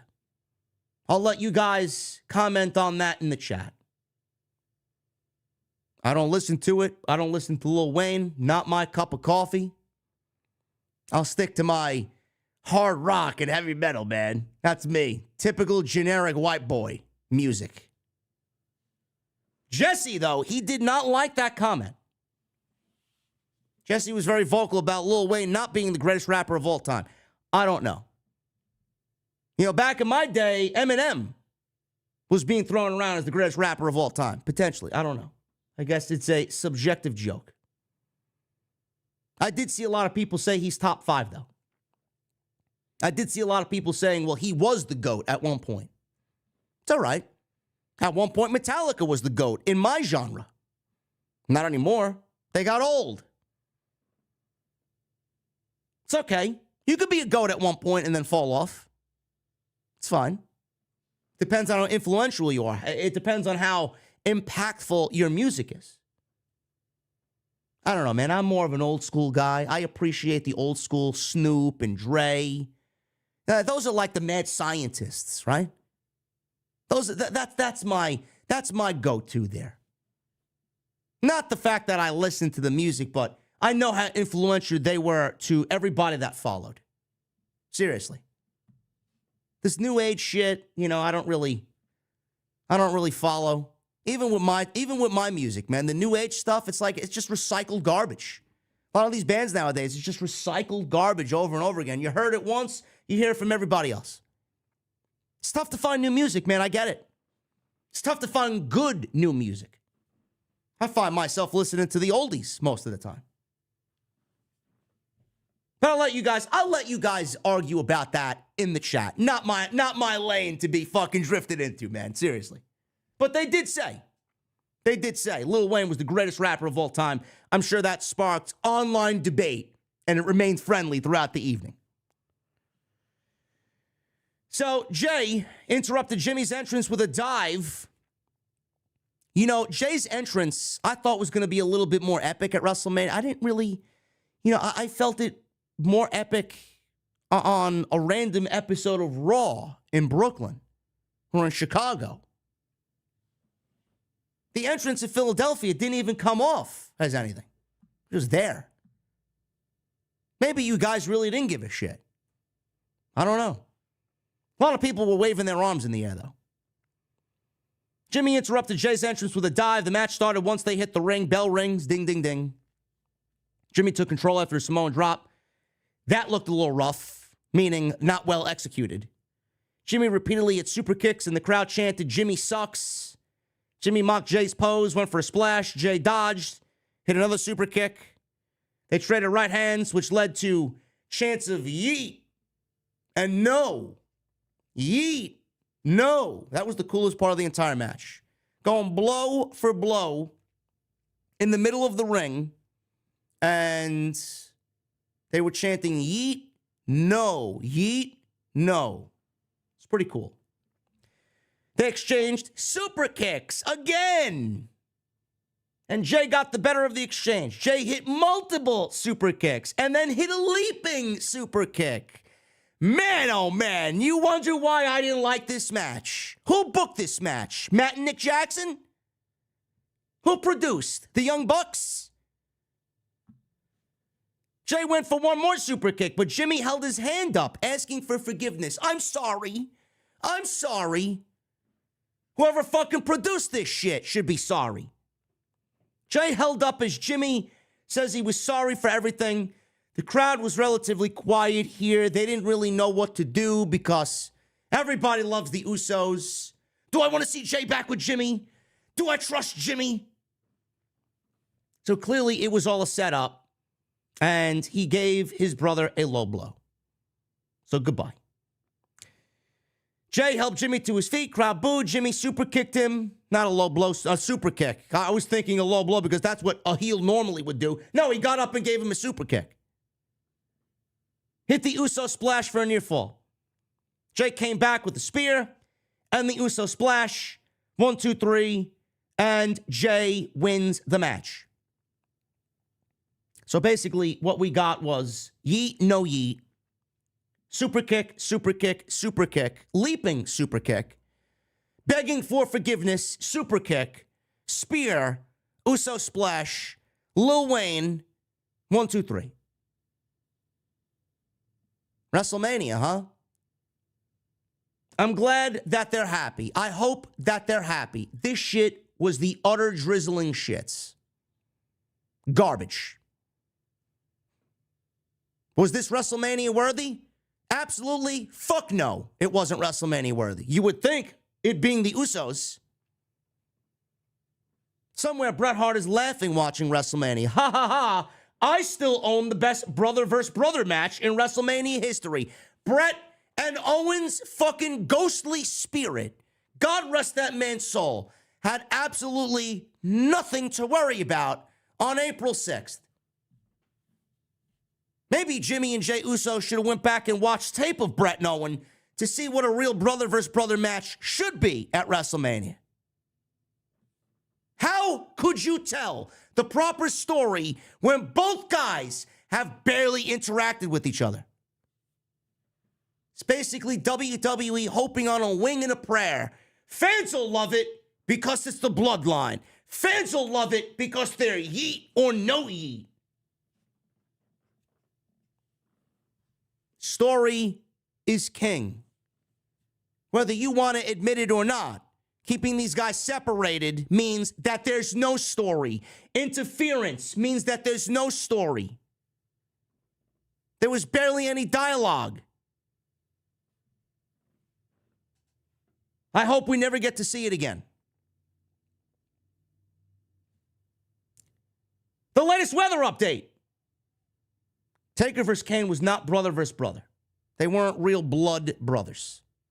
And even that match was fucking terrible. Real-time weather update, 46 degrees at this time of the show. Great. Thank you. Who's the weatherman here in Philadelphia that you guys usually go to? I don't know. Who is it? I don't even know I don't even watch the fucking news. You know where I get my weather? You know who the weatherman in my fucking part of the globe is? iPhone. What does Siri say? Siri, what's the weather? Let's see. Siri, what's the weather here in Atlantic City, New Jersey? 42 degrees. Great. Siri, what's the weather going to be like tomorrow afternoon in Philadelphia? Look, she don't even tell me. She won't even tell me. So that means it's going to be another stinker of a fucking weather day. Great. Maybe I'll go drink inside and stay, instead of staying outside for the tailgate. Cold. Cold AF. What's the weather update? A storm is coming. What's the weather update? I hope this fucking storm takes me away from mediocrity. It's time to rant. You know what? Let me pick up my phone, man. I gotta do the check-in. Hold on. See what everybody else is doing here, man. Let's see what's going on. All right, we're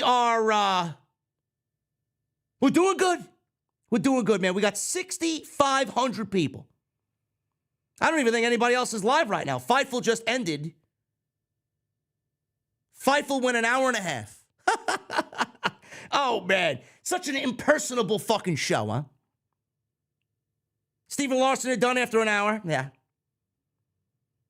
Just me and Salamonte right now. Okay, great. That's fantastic. Love Jason. There you go. 2 goats still live. It's exactly what we need. 6-woman tag team match. Bianca Belair, Naomi, and Jade Cargill. They went up against Dakota Kai and the women's tag team champions, Asuka and Kairi Sane. This match went 8 minutes. Imagine booking this match for WrestleMania and then having it go 8 minutes. You know, WWE, they love to push the narrative of this person. This is gonna be the person. It's great. I said from day one, I don't see it. I don't see what you guys are seeing. I saw a tweet tonight. And it read, Jade didn't do anything in that match, but I don't give a shit. It was WrestleMania worthy. People like that are going to be the reason why Jade fails. Point blank, period. So, WWE's got Damage CTRL at this point, dead in the water. They are absolutely ice cold. You want to know what the sound of silence is amongst 70,000 people. Just throw Damage CTRL out there. Kairi. I may get, I better watch out for the Joshi fans out there. They may come for my fucking balls this weekend. But I'm not saying anything I wouldn't tell you in person. Kairi, in this current run of WWE, is an absolute fucking snooze fest. Not afraid to tell you. She is utter garbage. I don't know if she doesn't care. I don't know if it's creative. I don't know. Kairi sucks. She needs to get as far away from Damage CTRL as humanly possible. In fact, I'd go back and make her a singles performer and have her fucking make pirate motions again. Seriously.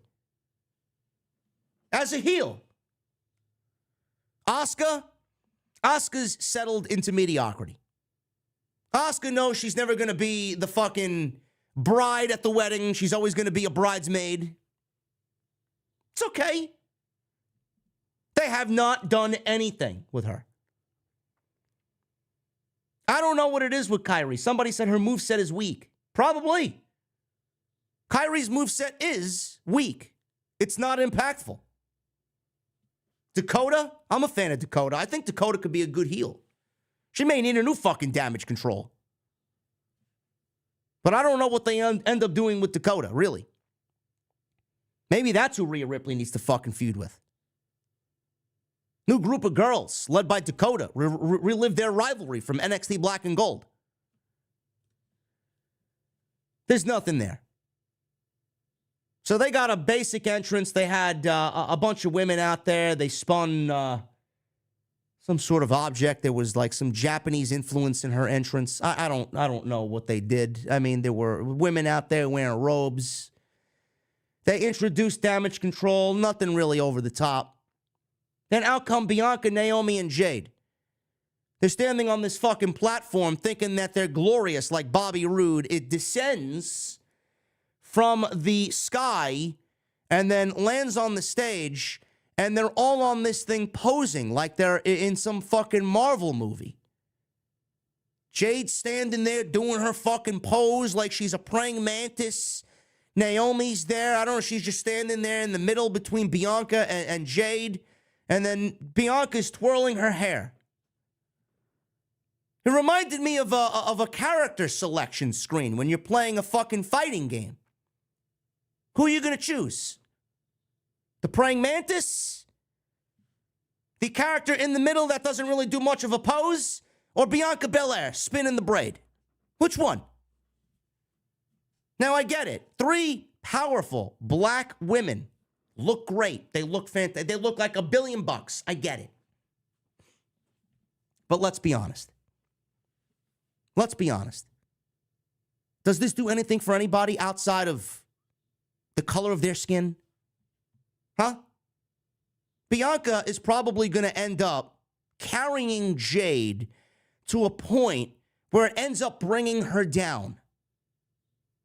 And Naomi has had a shit time in WWE. She comes in, lasts an hour in the Royal Rumble, ends up losing 3 straight matches on national television with barely any entrance. She barely got a WrestleMania match out of this shit. And now she's in between 2 women where she's going to be a third wheel. How is that going to boost her stock? Because the end goal here is going to be Jade and Bianca. Where do you think they're going with this? Jade and Bianca are going to tag team. You see it written all over the fucking wall. They're going to tag team. They're going to challenge Damage CTRL. And they're going to win a set of titles that mean absolutely nothing to anybody. Just to give Jade some championship gold, and they can parade her around like some big fucking deal, and give Bianca a title because we can't have Bianca on the roster and not have a title. How lame. How lame. WWE did exactly what I told you they would do. I booked this match move for move 2 weeks ago. Everybody's like, "Oh, well, JD, you're being so hard. You're being so hard on Jade." Prince Bowie, a lot of hate for something I enjoyed. Good. You don't like someone being upfront and honest? Go watch someone who's gonna blow smoke up your asshole. You come to the wrong place. You enjoyed it? Great. I didn't read the transcript of tonight's podcast where I had to agree with everything fucking Prince Bowie liked. Get the fuck out. 2 weeks ago, I booked this fucking match move for move. Oh, JD, he's hating on Jade already. She hasn't done anything yet. And let me tell you something. She ain't gonna do anything. She's not gonna do a fucking thing. WWE is so scared of pushing Jade Cargill over the threshold. I don't think she's even capable of being pushed over the threshold. She can't handle it. Oh, she looks like $1 million though. Great. She said today with the Busted Open podcast, "I'm too old to grow with the company. I'm 31 years old. I need to be in a place that's going to help me grow. An established place that's going to help me grow." As a woman, she's not wrong. Clearly buried AEW again. But let's be real. All that podcast was, and all that interview was, coded. She said, "I'm not good enough to actually wrestle within the vision of AEW. So I want to come to WWE and do as little work as possible because the machine is going to make me into a star. And I don't need to do much." And the fans will eat it up. And the fans will fucking chew it up, swallow it, and they will praise it like it's the fucking second coming of some revolution. 2 weeks ago, I booked this shit move for move. I said Naomi's going to get beaten down. She's going to make a tag to Bianca. Bianca's going to get in there, get beaten down, and then they're going to make the hot tag to Jade. Jade's going to come on in after standing on the apron. She's going to get the big pop because this is her first in-ring match besides the Royal Rumble. She's going to do a big boot. She's going to do a power slam or a power bomb, and then jaded. What did she do? She was in the match for all but 90 seconds and did everything that I just laid out for you and won the match. 1, 2, 3. Another one on Team JD. You all ate it up. All I saw is a woman that has absolutely zero charisma. She's like a newer version of Charlotte. Seriously. No charisma, no promo ability, no in-ring ability. Oh, but it's all right if she does barely minimum in a 5-minute match. Great.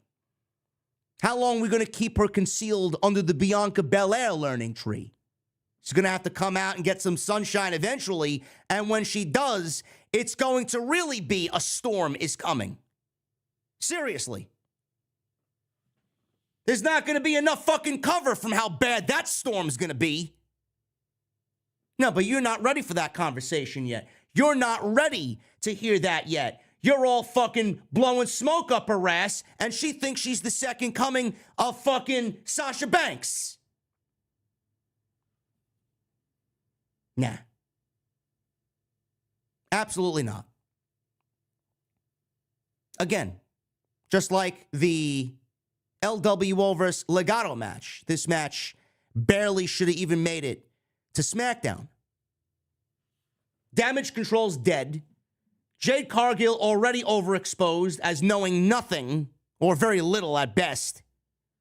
And Bianca's going to be dragged down because Jade is going to be so fucking minimal in the ring that it's going to lead to Bianca looking bad. No, but everybody just wants to see the match between Bianca and Jade. Great. What exactly is that going to do? Oh, but it's a WrestleMania match. Sure. You're all complaining about this year's WrestleMania and the lack of fucking good wrestling. Now you're telling me you want to see Jade versus Bianca at a WrestleMania? Make up your fucking mind. I'll be right back here next year telling you again, did this belong on the fucking show? The answer is no. No, but everybody wants to look at her fucking tits half hanging out and barely wearing any clothing. That's all you guys care about. Meanwhile, we came for WrestleMania. Jade needs to learn how to WrestleMania before we actually put her on a WrestleMania. Give me a fucking break. Absolutely a waste of my fucking time. Cargill finished Jade off, or not Jade. Cargill finished with Jaded on Dakota Kai for the 1-2-3. Everything else in the match, snooze fest. 7 minutes.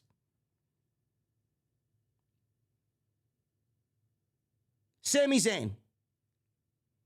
Sami Zayn embraced his wife in the back with his son. His son May.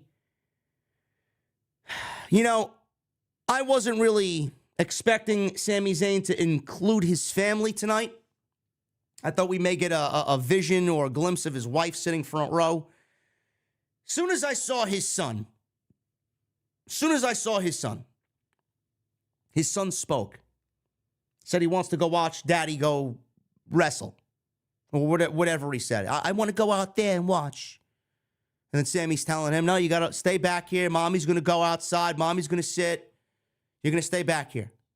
You're going to watch on the big screen, on the TV.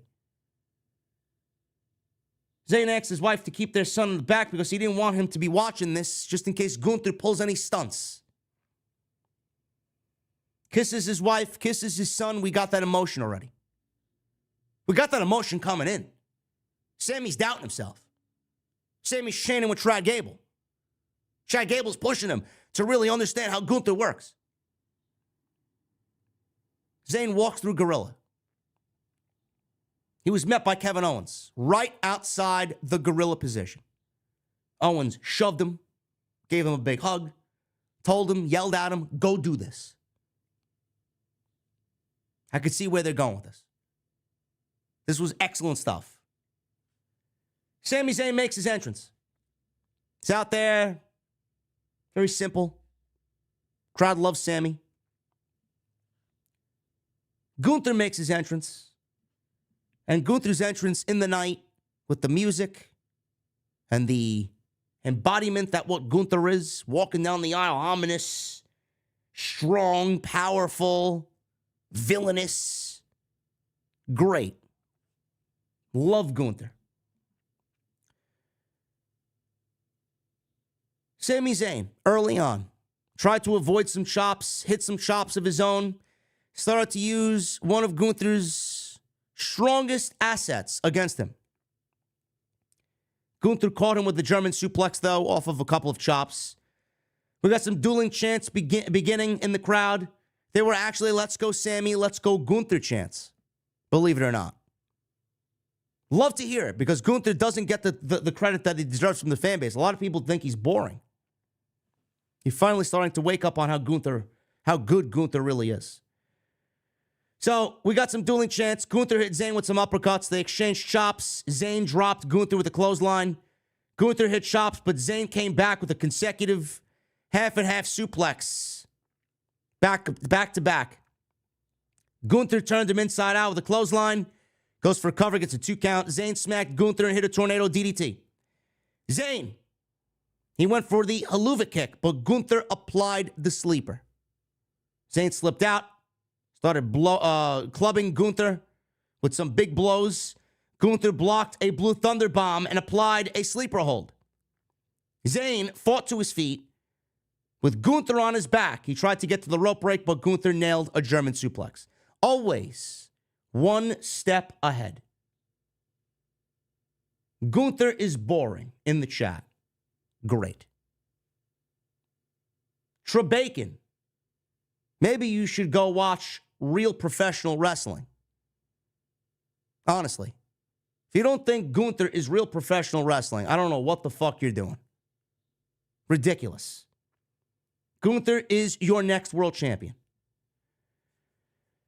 So, after the suplex, Zayn comes back with an exploder. Gunther again avoided a haluva kick, hit a running drop kick. Gunther followed with a powerbomb for a near fall. Zayn's wife was shown front row cheering him on. Gunther looked down dismissively at his wife. And Zayn used this distraction to hit a haluva kick for a near fall. So this played off pretty well with Zayn getting the distraction on Gunther. Zayn went for another haluva kick, but Gunther dropped him with a clothesline, and Gunther hit consecutive power bombs for a great near fall. So Gunther, after every power bomb, started stalking his wife on the outside. He was in the ring. He was eyeing her down, sitting front row. Sami was just dead to rights. Michael Cole on commentary was basically calling to end the match. Corey Graves was calling to end the match. Zayn was being destroyed here. So Gunther repeatedly then stomped Zayn. The crowd booed. Gunther just took Zayn out with a huge clothesline, turned him inside out. Another power bomb. He goes to the top rope. He nails back-to-back big frog splashes. Zayn began firing up. He didn't go for a cover. He was just looking down at his wife, taunting his wife. Zayn started to hulk up, started pounding the mat, started flopping around like a fish. He started just getting this burst of energy. All of a sudden, Zayn fired up, crowd's fired up. Gunther went back to the top. So Zayn goes up. This entire ending was fucking tremendous. So he's firing up. He's getting back to his feet. He's feeling the energy, feeling the mana of the crowd. Gunther's up top. He went back for another big splash. Three big splashes. Zayn meets him up top. Zayn cut him off with a haluva kick. So he jumped up and hit a jumping haluva kick on Gunther. Zayn goes up top. I didn't know what the fuck he was doing. I thought he was going for a superplex back in the ring. This man picked up Gunther and did a super brain buster on the top turnbuckle. I'm like, are they really going to fucking do it? Is this it? So Gunther backs himself into the fucking corner. Sami Zayn sets up for the haluva kick. Hits the haluva kick. Hits another haluva kick. Back-to-back haluva kicks. At this point, I'm like, Gunther's got to kick out here. He's got to kick out. Sami Zayn goes for the cover after the second haluva kick. 1, 2, 3. Crowd erupts. Sami Zayn beats Gunther clean as a whistle. No shenanigans, no cheating, no interference from Imperium, nothing. Sami Zayn ends Gunther's reign at 666 days. Yes, that's a legitimate statistic. Eerie. Very ominous. Yes. It's the devil's number. On this night, the devil got the last laugh. Sami Zayn wins, pins Gunther clean, and wins the Intercontinental Championship, ending the greatest Intercontinental Championship title reign of all time. There is nobody better when it comes to the Intercontinental title. He will go down as the greatest IC champion of all time. I'm open and real with you guys always. I'm always honest with you guys in everything that I do. It's the reason why we got 6,400 people here. I am not ashamed to tell you guys that when Sami Zayn won that title, a tear or two rolled down the side of my cheek. I'm not afraid to admit that. Was Sami Zayn the right guy? It's hard to argue. You're either Team Zayn or Team Gable. Whichever team you chose to be on was the right team. Seriously. Can't go wrong with Sami, can't go wrong with Gable. Gable did tell him before he actually walked through Gorilla, you go do this, you owe me. Hopefully you live up to the promise you made. I'm assuming that Zayn says he would win the championship and Gable would be the first to get a title shot against Sami Zayn. And if that's the case, give those guys 20 minutes and let them cook. Sami Zayn or Chad Gable. Neither was a bad choice. Nobody's ever going to come in here and look me in the face and tell me, Sami's a bad choice. No, you're a fucking idiot if you think so. Did Sami deserve it more than Gable? I don't think anybody deserved to beat Gunther. I've been saying that for months. If they were going to choose somebody, it should have been Gable. But Gable was the victim of massive changes for WrestleMania. He was. Gable was never originally planned for WrestleMania to begin with. The entire card changed when Punk got hurt, Lesnar was ousted, and The Rock changed everything up. Seriously. Everything changed. Originally, we were supposed to get Rock Roman. We were supposed to get Punk and Rollins. We were supposed to get Brock and Gunther. Those were the big three matches. Cody, what he was going to do, I don't know what Cody was going to do. They probably would have called John Cena and put Cody against John Cena. Even if it was Cody and Roman. Even if it was Cody, Roman, Seth and Punk, Brock and Gunther. It was never meant to be Zayn, and it was never meant to be Gable. Gable was never meant to have a WrestleMania match, period. Sami, what would he would have done? He probably would have been in a one-on-one match with Drew McIntyre. Things ended up the way that they are now.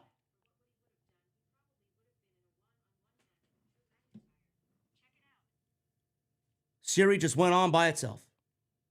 Imagine that. I asked Siri for the weather, and Siri is talking about Drew McIntyre.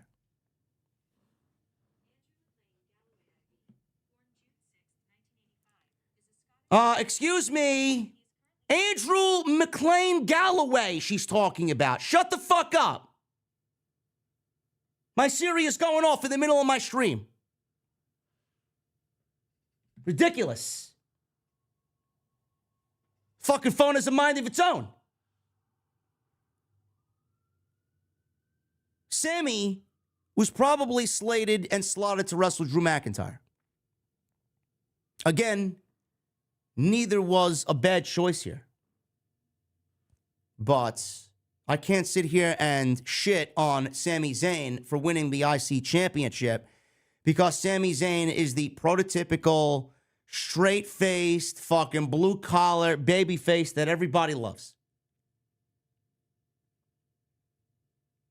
Would it have been the same if Gable beat Gunther? Sure. But they went with Sami. Again, Gable was never meant to be on WrestleMania. Sami was. They felt Sami was the bigger name, so they went with Sami. Even though Gable had a bigger story, and they told that story up until September and then just fucking magically dropped it and then revisited it because it was WrestleMania season. And they needed something to do. And they ended up going with Zayn anyway. This match was fantastic.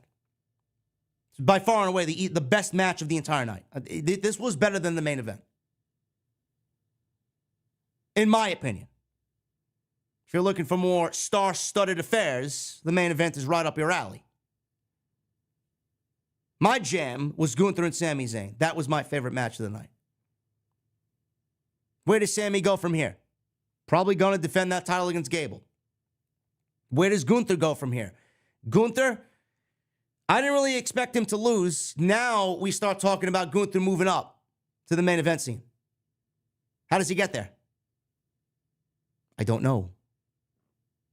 I'm making a prediction right now for tomorrow. I am going to go with McIntyre and Rollins opening the show tomorrow.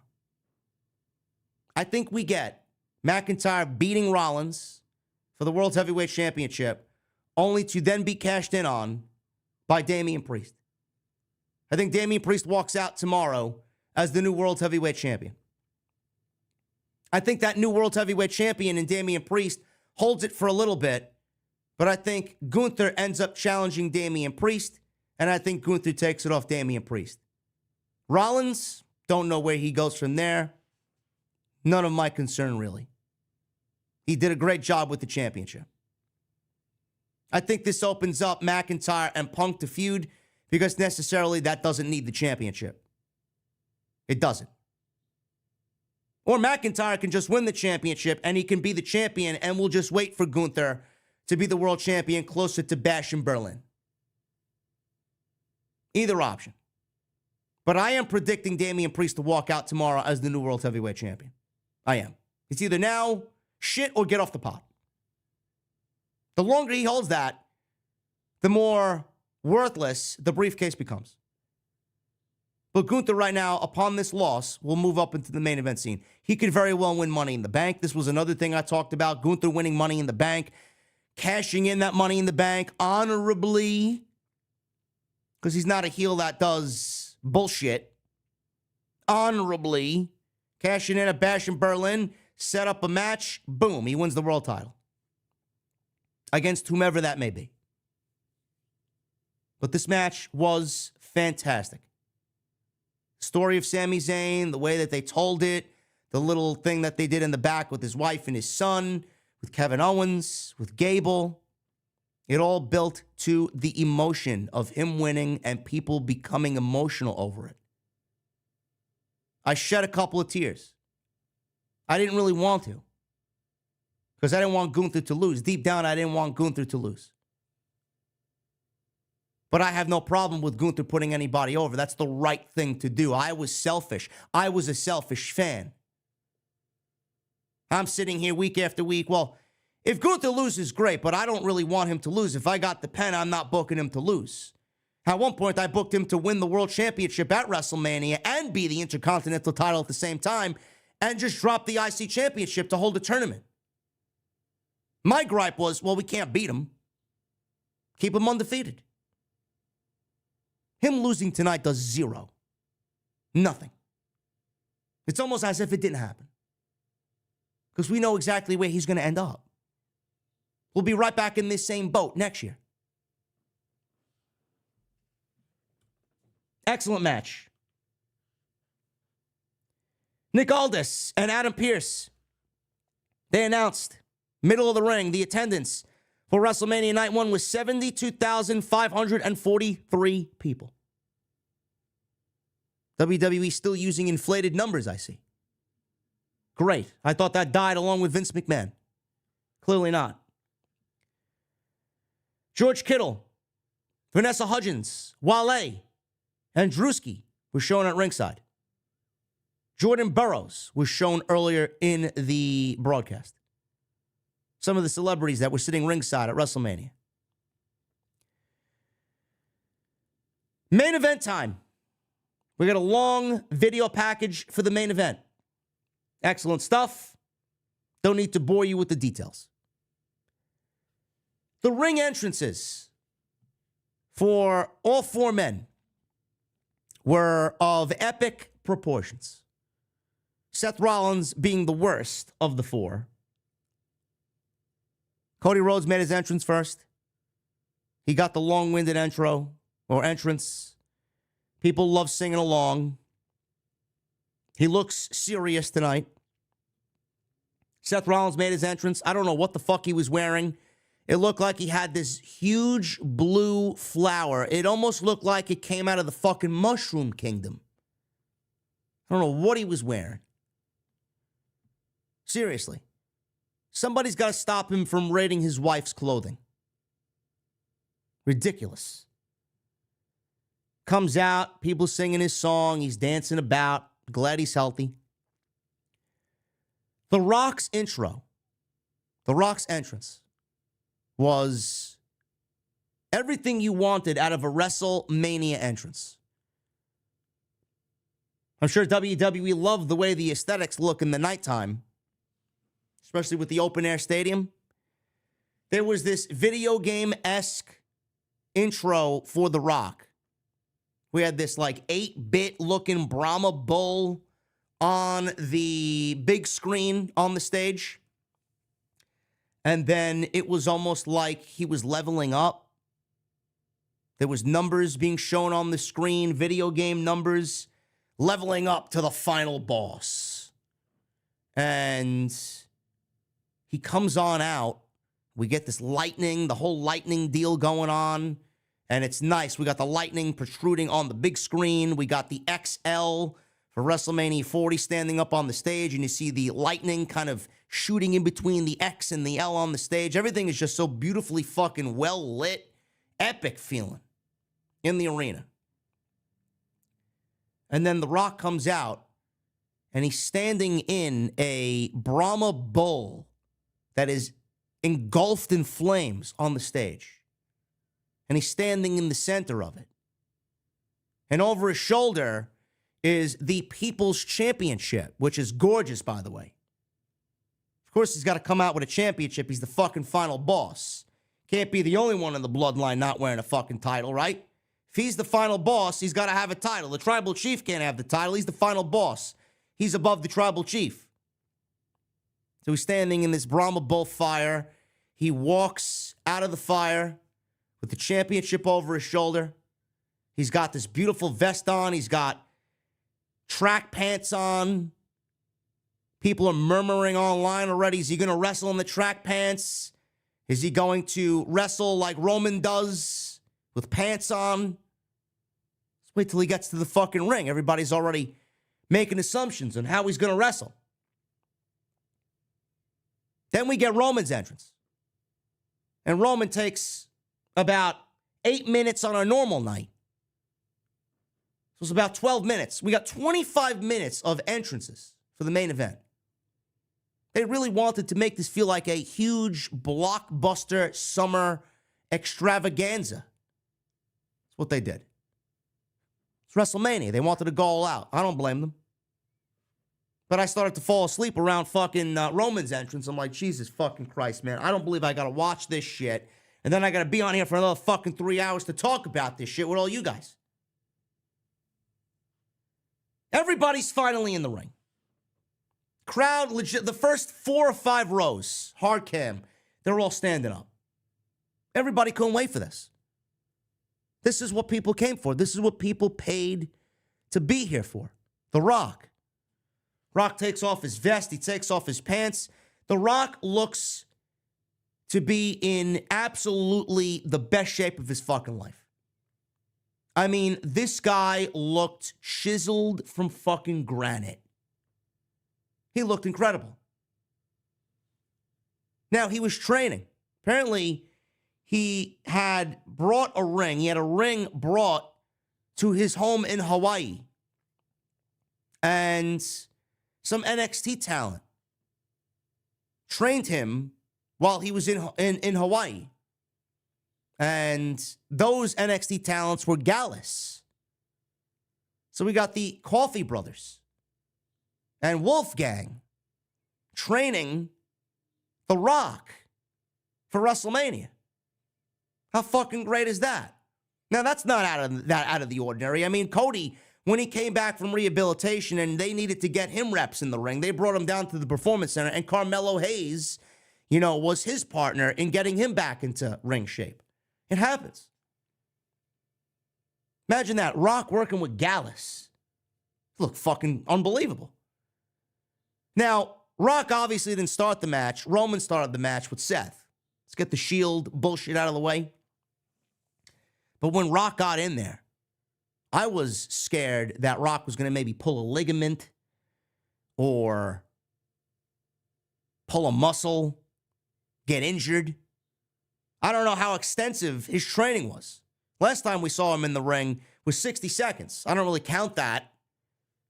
But everybody documents his match with John Cena where he just fucking completely broke down. It was awful. But he looked great. He looked absolutely phenomenal tonight. So the bell rings. And both teams did a full stare down for about 2 minutes.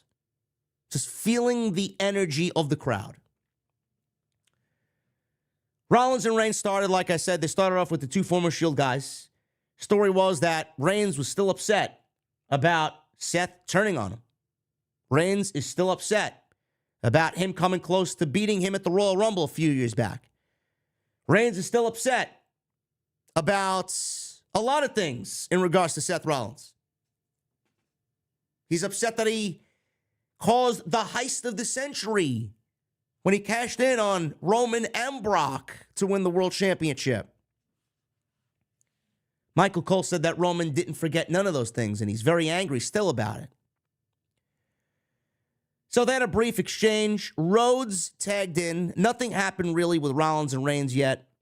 It was a brief exchange before Reigns held up because he was confronted by both Rhodes and Rollins after Rollins tagged in. Reigns tagged into The Rock, who was incredibly built and in ring shape. Rock faced off with Rollins. There was a lot of pro-Rock fans tonight in every aspect. There were loud Cody boos towards the end of this match. Cody got booed. And it's going to be even more so tomorrow. Just letting you know. I called that out on Monday Night Raw a couple of weeks ago in Chicago where Cody was being booed by... Now, that's Chicago, and they might have wanted CM Punk more than Cody Rhodes to be out there in that moment, but Cody did get booed. And he has been getting a little bit more boo birds as of late. Now, this is the smarkiest of smarkiest crowds. They might not want Cody Rhodes to win tomorrow night. But I'm telling you right now, Cody is the favorite to win that match. There is absolutely no reason why Cody Rhodes walks out without the title. But this was Rock. Everybody paid to see Rock, so they're going to cheer Rock. Rock is getting cheered. Rhodes and Rollins were receiving a couple of boos. Rollins got the better of the exchange with The Rock, believe it or not. Rock knocked Rollins down with a shoulder tackle, and the match is underway, really, because this is where things really broke down. Rock taunted Rhodes. He tagged in. Rhodes got some shots in on The Rock. All four men faced off, and this is where the fight spilled to the outside. So the referee starts issuing a warning to The Rock, who looks at him and says, "Don't you dare make a fucking count out. I will fire you." Rock is dropping F-bombs to the referee, threatening the referee that he will fire him. So the referee didn't count. So The Rock said this, and now the match basically turned into a no DQ match, which at this point I didn't mind. I actually liked the story of The Rock throwing his weight around, abusing his power in the match to give the Bloodline the upper hand because that's what The Rock has done. So I didn't mind it. So they spill into the crowd, and Rock is telling the referee, don't fuck around. He doesn't fuck around. Rollins and The Rock fought through the crowd on one side, while Rhodes and Reigns fought up to the stage. So Rock and Rollins in the crowd, Roman and Cody up on the stage. So at this point, Rhodes is throwing Rock back into ringside, I'm speeding up around here. Rollins is throwing Rock back into the barricade, over the guardrail. He's banging his head on some tables in the crowd. They start throwing a couple punches. Rock picks up a trash can and hits Rollins in the head with it.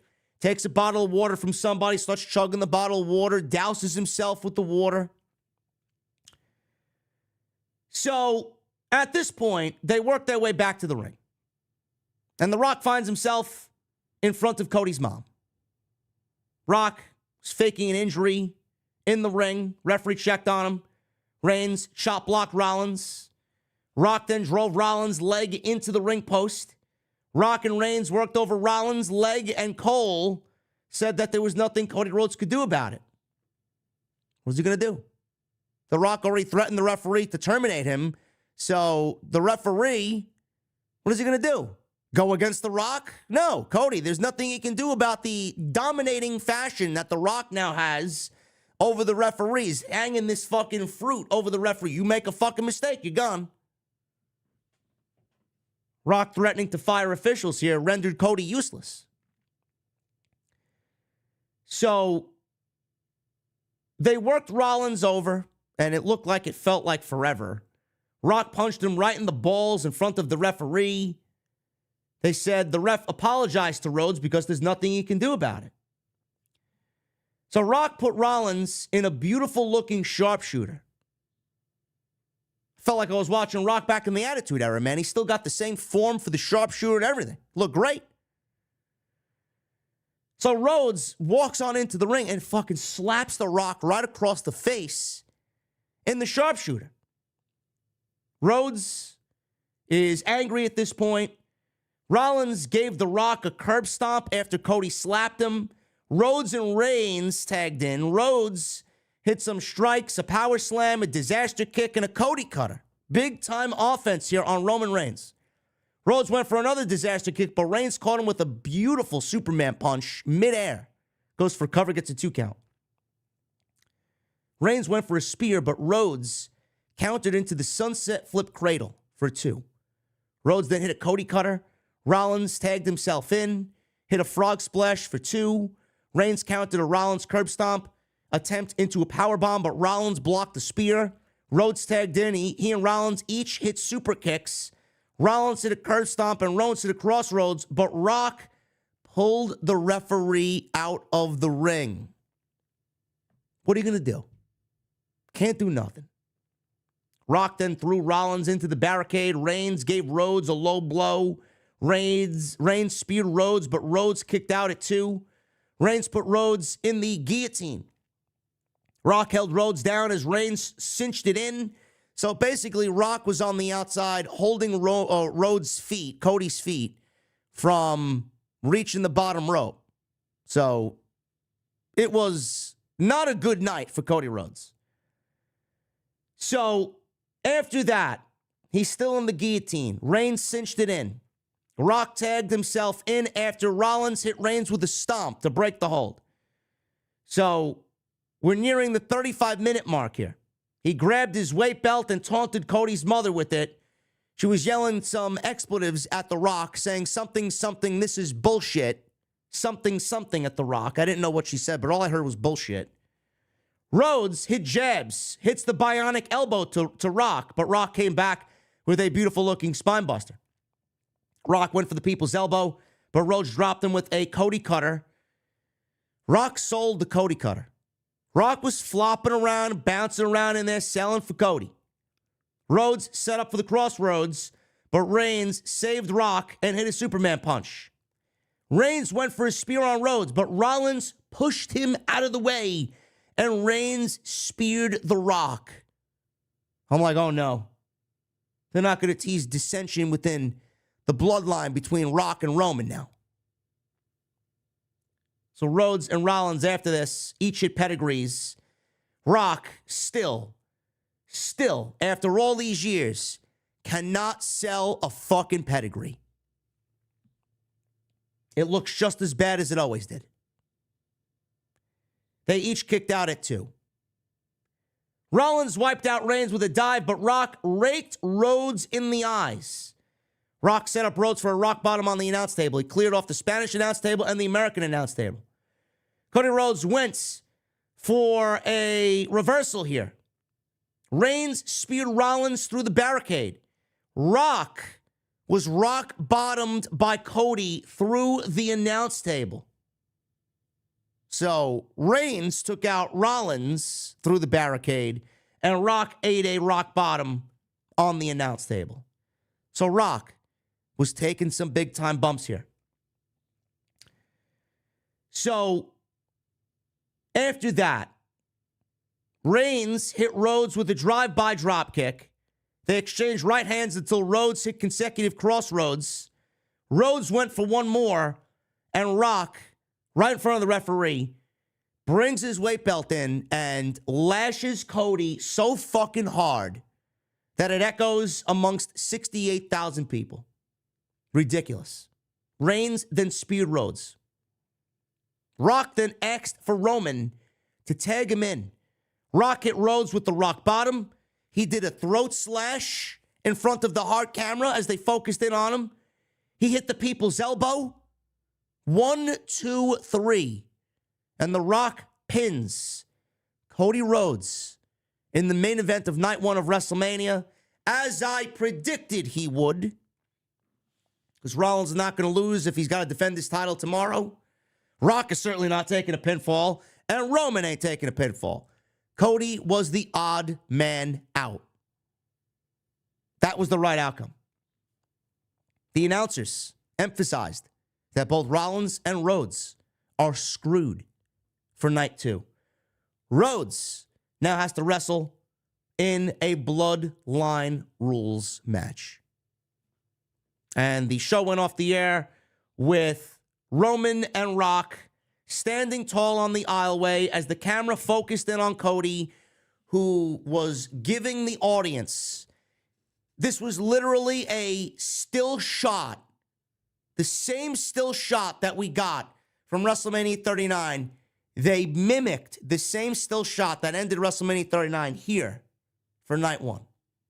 In the background for this night, we got Roman and Rock looking on as Cody looks like he just wants to break down into tears as the show goes off the air. This WrestleMania main event was fucking tremendous. It might have went a little too long, but that's what happens when WWE built this thing up as a fucking mega blockbuster summer movie. That's the vibe that they're going for. I don't give a shit if it went an hour. If the story is there to be told, then you got me. That's all I care about. This match did a lot of things right. Cody and Rollins are fighting for a better WWE. How can there be a better WWE with the Bloodline still in charge post-Mania, with Rock now holding all the power, making the Bloodline even more dominating, and Roman holding the championship after WrestleMania? What type of WWE are we looking at? It's not a WWE I want. It's not a WWE Rollins wants. It's not a WWE Cody Rhodes wants. So they're fighting for their lives here. This is the adversity that Cody Rhodes needed. This is the adversity that I wanted to see Cody go through, because it's only going to tell a better story. Rock looked phenomenal. Rock wrestled a perfect match. The Rock did, in my eyes, The Rock did nothing wrong last night or tonight. It's now last night. It's 2 o'clock in the morning. Perfect. He looked great. He moved great. He took his time. He didn't rush anything. He didn't do anything that was too much. He didn't risk himself. He didn't put himself in a position where he's going to fucking injure himself at 50 years old. The guy is so put together, he didn't even break a fucking sweat. That's how fucking cold it was. The guy didn't even break a sweat. His breathing looked on point. They did everything that they needed to. The Rock wrestled a perfect match. And he did his fair share, too. He didn't stand on the apron and have Roman go 30 and him go 10. He did his part. He pulled out the old school shit, the spine buster. He brought back the people's elbow. He got a little word in with Mama Rhodes. So Rock nailed it, killed it. The story of Cody slapping The Rock, trying to get back at The Rock, angry at The Rock. There was little glimpses of Cody maybe finally having Roman's number, coming so close, but never actually doing it, teasing you with those crossroads attempts, but he was always falling short. Roman was getting frustrated because he couldn't put Cody away. Is this something he has to worry about tomorrow? How much heart does Cody have going in tomorrow against Roman? Roman and Rock are going to go into this thing cocky. What is that going to do for their overall demeanor? Is Roman going to get cocky? Is he going to let his guard down knowing that Cody has one hell of a fucking battle ahead of him? Is he going to skimp? Is he going to go easy, knowing that he's got it in the bag, only to not have it in the bag? Seth Rollins. This man completely forgot about Drew McIntyre. This guy's in the main event of WrestleMania Night 1 with Cody and Rock and Roman, putting himself in a story that doesn't really need him. This is Cody's fight. His fight is with McIntyre. He put this priority over that priority. They sold the knee. How much is that knee going to come into play? He risked his title match tomorrow. Does he go into that match losing the World Championship to help the future of WWE? Did he risk that? Did he risk his most prized possession to help the WWE in something that really didn't need him? There was so many different moving elements here. Everything that they did coming into this thing, they got a lot of it right. They messed up a few things along the way. They nailed tonight. This, going into tomorrow, is going to make for one hell of a fucking main event. And I said this 2 weeks ago. I don't know where Cody's going to get help from. I don't know if Cody's going to have any help. People are saying the Avengers are going to come together and help Cody win the match and end the bloodline and take the power away from The Rock and fucking shove it up his ass and show him who's boss. This is not The Rock show. It's our show. Are we going to see John Cena? Are we going to see Triple H? Are we going to see Stone Cold Steve Austin? Who's going to come out and help Cody? It's got to get help from somewhere. Jimmy, Solo, Rock, Roman, Paul Heyman, maybe another Bloodline member. Who the fuck knows? But going into tomorrow, they set up everything perfectly. And I'm asking for an over-the-top, hokey, overbooked, produced mess, because I'm going to love every fucking minute of it when Cody walks out as world champion. They did a phenomenal job with this main event tonight. And in closing, I want to say to you guys, everybody that thinks Roman is going to lose the championship tomorrow, you are correct. But for those that say Roman's going to win, Roman's going to win, no, he's not. WWE would be foolish to allow Cody to walk out of that building tomorrow without the world championship. I can't see it. I will not accept it. What good does that do?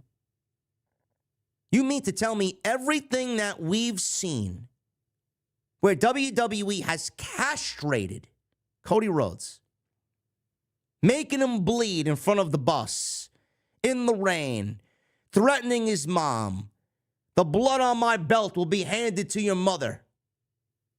whipping him on the go-home show in Brooklyn, leaving him tattered and torn. You mean to tell me everything that we've done to Cody, everything that we've said to Cody, it's all leading up to him losing? Maybe you guys don't get pro wrestling.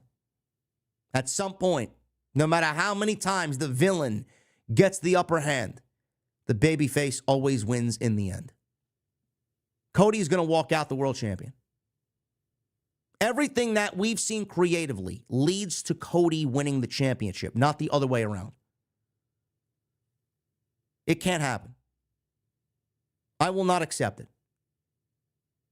If Roman Reigns walks out the champion tomorrow, you're going to get one hell of a rant from me. And I don't really want to rant after this weekend.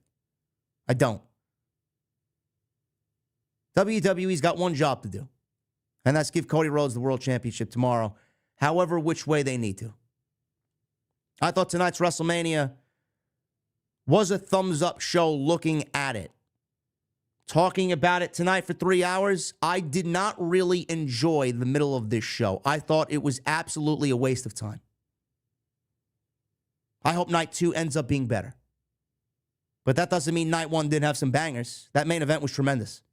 Sami versus Gunther was fucking incredible. The ladder match was great. Rhea versus Becky was great. Was this year's WrestleMania Night 1 better than last year's WrestleMania Night 1? No. Was this a thumbs up show? Yes. I don't see where people say it's a thumbs down. Was it a WrestleMania worthy show? Yes, it was. It was. It might not have been perfect, but that doesn't mean they didn't leave you with some epic moments. There were epic WrestleMania moments on this show. I'm hoping for night 2 to be better. I really am. And kudos to The Rock. He looked absolutely fucking perfect tonight. Perfect. I'm not expecting him to wrestle 30 minutes when he wrestles Cody Rhodes, because that's what's coming. But if he goes 15, 20 minutes, he proved that he could stay and hang as long as it's done right. Thank you guys very much for joining me on this WrestleMania post as we now get into the Super Chat portion of the show. I appreciate you guys very much. Thank you all for your tremendous support. We were the #1 live stream tonight with 6,500 people in attendance this evening. You guys are incredible. YouTube is messing up. And if I don't get to your super chat, I really appreciate it, but I don't think some of them came through. Follow me on social media at JD from NY206, Twitter, Instagram, TikTok, and Cameo. Hit that subscribe button down below. Turn on the bell for notifications. Please hit that thumbs up. We got 2,400 likes. Can we get 25? If you guys have not hit the thumbs up, please do so. Go check out all the other content on the channel. We will be back in New York on Monday. Regular upload schedule will resume. Follow me on social media at JD from NY206. Twitter, Instagram, TikTok, and Cameo. And tonight's show is sponsored by Blue Chew. Make sure you guys go get your free sample. BlueChew.com. Code JD at checkout. All you have to do is pay the $5 shipping and handling.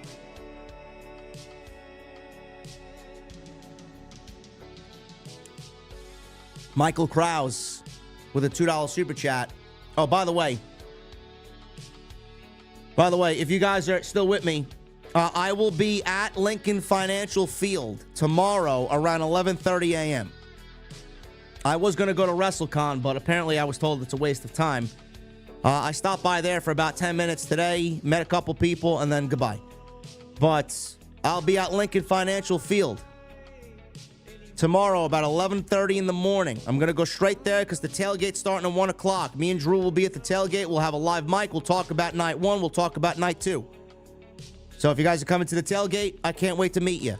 But before then, there's a nice Victory Brewery over there by Lincoln Financial Field. I will be there. If you guys want to come hang out before, that's where I'll be. So there's a Victory Brewery over by Lincoln Financial Field. If you guys are going to be in the area, come on down. I'll be there around 11:30, and I'll be having some craft beer. So hopefully I see you guys then, and then we'll go to the tailgate. Michael Krause with the $2 super chat. JD, we made it. WrestleMania 40 is here, my friend. Thank you, Michael. Easy with a $5 super chat. Hey, JD, I honestly was expecting more from WrestleMania besides Gunther and Sami match. WrestleMania has been below average. Can't wait to hear what you think about it. Well, hopefully I did not let you down. Easy. Jamel Turney with a $1.99. Rock did what I expected. Rock was great tonight. Michelle with a $2 super chat. Night 1 was a C+. Last 2 matches saved it from a D+. That's fair. That's fair. Tony Brown with a $4.99. You was right about Jade, but she's still a hottie. Yes, Tony. I appreciate you, brother. Thank you. Jade is a very lovely woman. Yes. Peter Gaymore with an 8 months. Thank you, brother. Shout out to my guy Gunther. What a reign. Absolutely. Noah Day Dumming with the 2 months. What's up, JD? I don't think Sami should have beaten Gunther just because I don't think he's had enough build. No one should have beaten Gunther. But great match, though. It's exactly my line of thinking, Noah. Exactly what I was thinking. Alex Tudor with a new membership. Alex, thank you. John Ortolaza with a 2 months. Thank you, John. Main event was a lot of fun, minus the first half, which was a slog fest. Here's hoping Cody vs. Roman is more energetic throughout. Much love, JD and OTS family. I thought the main event was great. If there's story to tell, man, I'm all over it. Vincent Tarantini with 23 months. Wow, 23 months. JD is the man. Thank you, Vincent. Tribal Chief with a 2. Show wasn't that good, pal, but I know yours will be. I try, brother.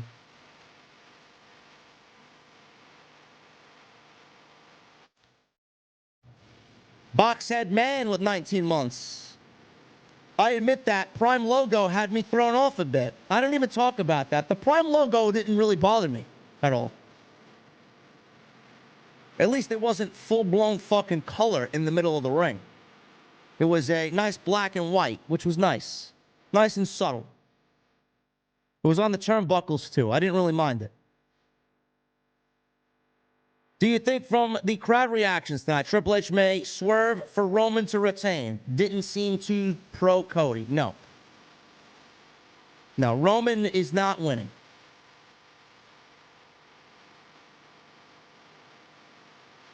Hayden Whitman with a 10 months. Hey, JD, great show tonight. That tag team match will forever be in the books. I loved how Rock was threatening the ref. Looking forward to night 2. 8 out of 10. Pretty generous there, Caden. I'd say a 5.5, 6 tops. Lauren with a 4. Night 1 was mid. Best match was the main event. Do you think we'll see Cena Stone Cold for night 2? Yes, I'm predicting Stone Cold and John Cena, yes. I think WWE's going out with a bang on night 2. Jeffrey Lemke with a new membership. Thank you, Jeffrey. Danny in Oak Park with the 2. No message. Thank you, Danny. M. Chavez with a $4.99. First Mania under the Triple H regime. Hopefully night 2 will be better than night 1. I think it will be. Joey Clemenza with 28 months. Great review as always, JD. I gotta ask, after all the dust settles, who did Heyman do his best work with? Punk, Brock, or Roman? I will go with Roman. Hush with a $2 super chat. Not sure why they produced Usos match like that. Nothing but a fucking super kick party, bro. Not good. Adam JD 519 with a 1 month. Corinne of Darkness hit it right on the head. Night 1, 7 out of 10. Night 2 will be better.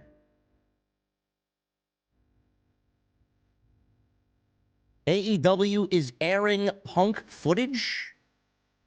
Of what? Who cares? Why are we talking about AEW?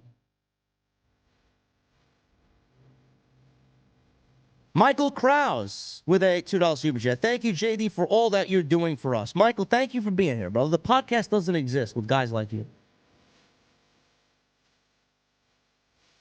H Posts with a $20 super chat. Good night 1. Last year's night 1 was great. Yes, it was. Thank you, Posts. Shamari Peoples with a $5 super chat. Hey, JD, just wanted to say thank you for all the work you put into the show to entertain us. I really needed it because I lost my friend to suicide. Shamari, I am very sorry to hear that, and my thoughts and prayers are with you and your friend's family.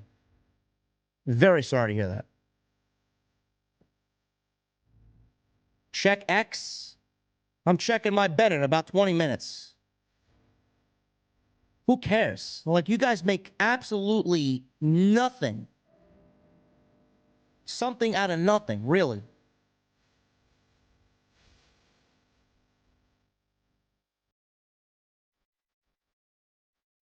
Tony is airing the Punk Jungle Boy footage on Wednesday. It's not a bait and switch.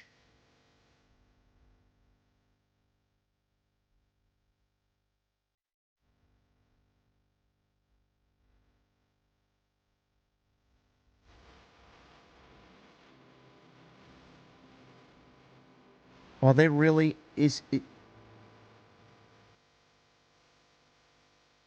Where did he say that? Where did he say that? He said that on Collision tonight?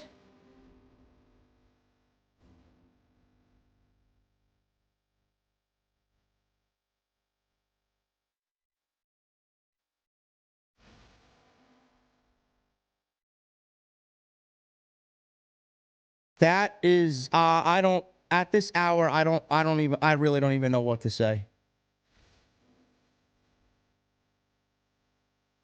I really don't even know what to say. You know what? Listen. Tony's going to end up killing the company.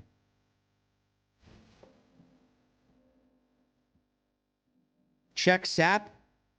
Hold on.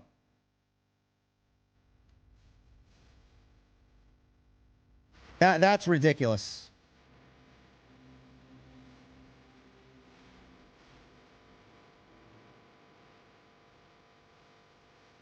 AEW is planning on airing footage from backstage at All In. Fightful Select is being told. Full story up for subscribers.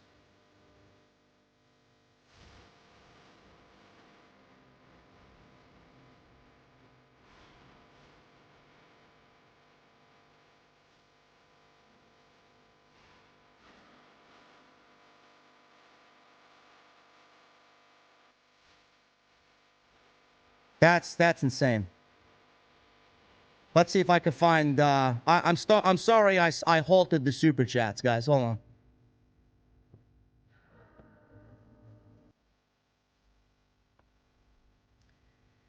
AEW talent say they were told AEW is airing CM Punk All-In footage.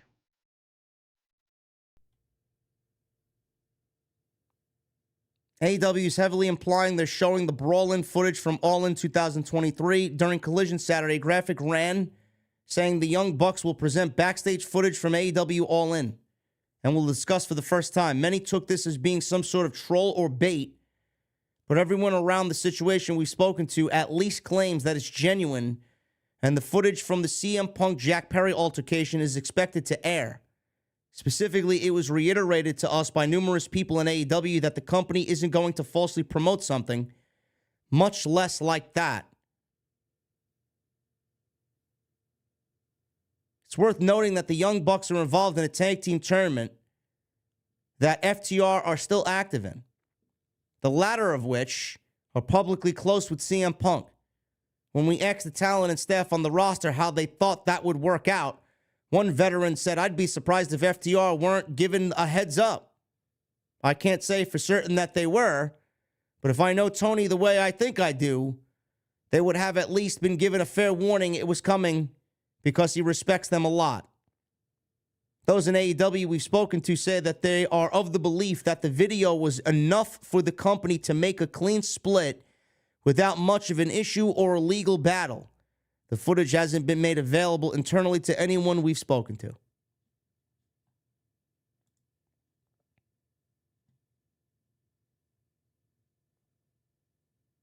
I don't really have much to say. I don't even want to sit here and say that it may be part of a storyline. If it's not, it's the most desperate thing I've ever seen in my entire life. I'm actually tweeting about it right now. I think that's fucking just absolutely insane. I really do.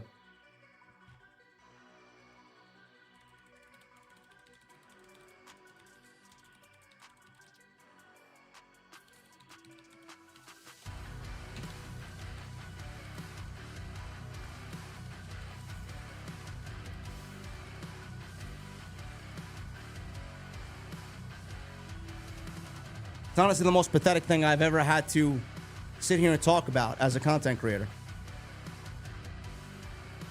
They are so rattled over something that was said. They can't admit that they're wrong.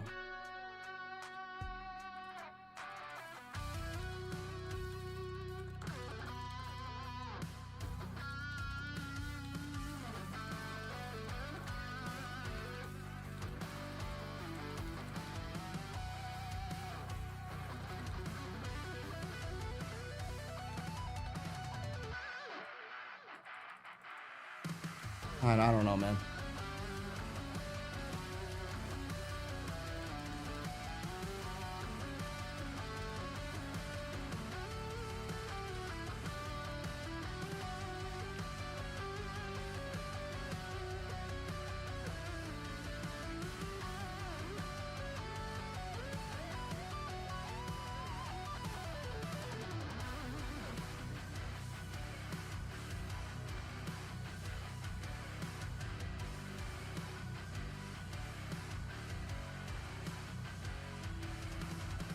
Well, I guess Wednesday night stream is going to be a must-see, huh?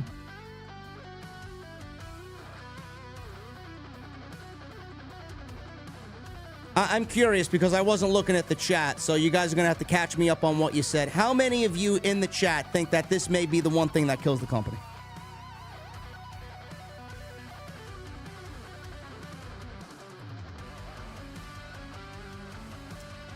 Chris Lloyd with a $20 super chat. Motionless in white and Rhea was fired. Gunther moving back to the main event scene. Tag team title match was good. Didn't like Dom and Santos losing. Jimmy needed the W, but no story and Jade ain't ready. Keep it up, JD and OTS. Y'all rock.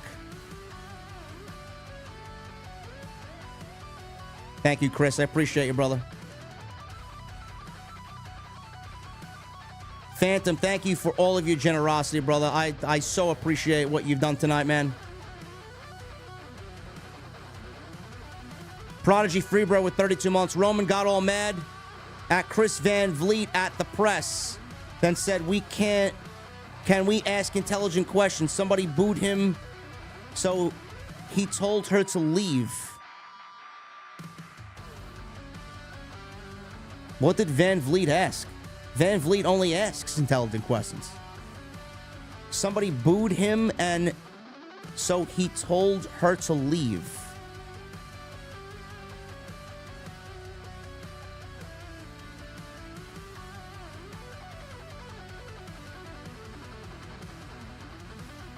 The Bucks just tweeted.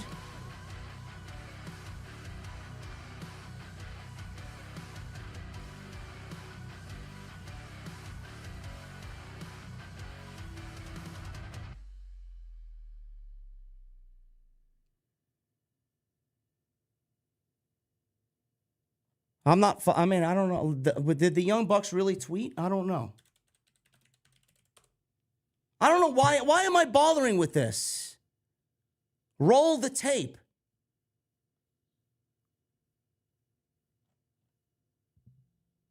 They tweeted, roll the tape.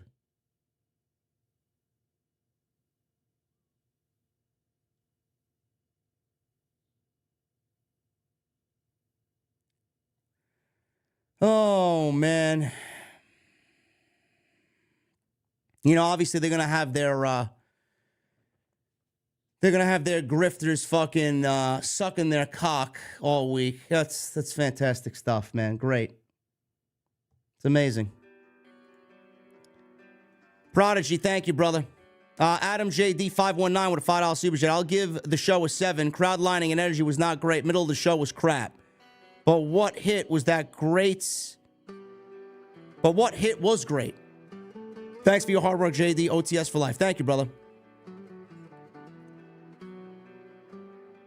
Michael J with a $5 super chat. Hey, JD, just wanted to say thank you for all your hard work, dedication, passion, and honesty during this entire WrestleMania build. Cheers. Thank you, Michael J. I appreciate you, man.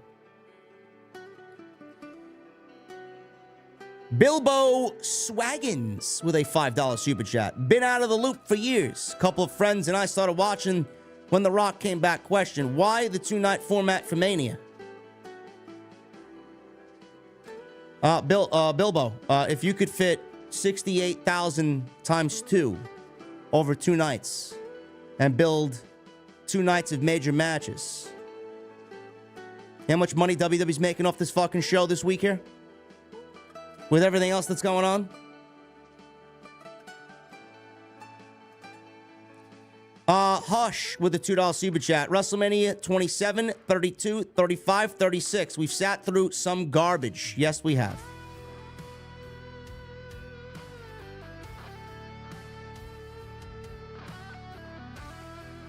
Telewo Swayze with a new membership. Thank you, brother.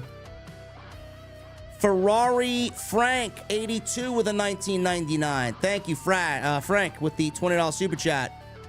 Seth pulls off a tight one against the Kilt, and then Seth and Yeet and Goldust show up to help Cody finally beat Roman.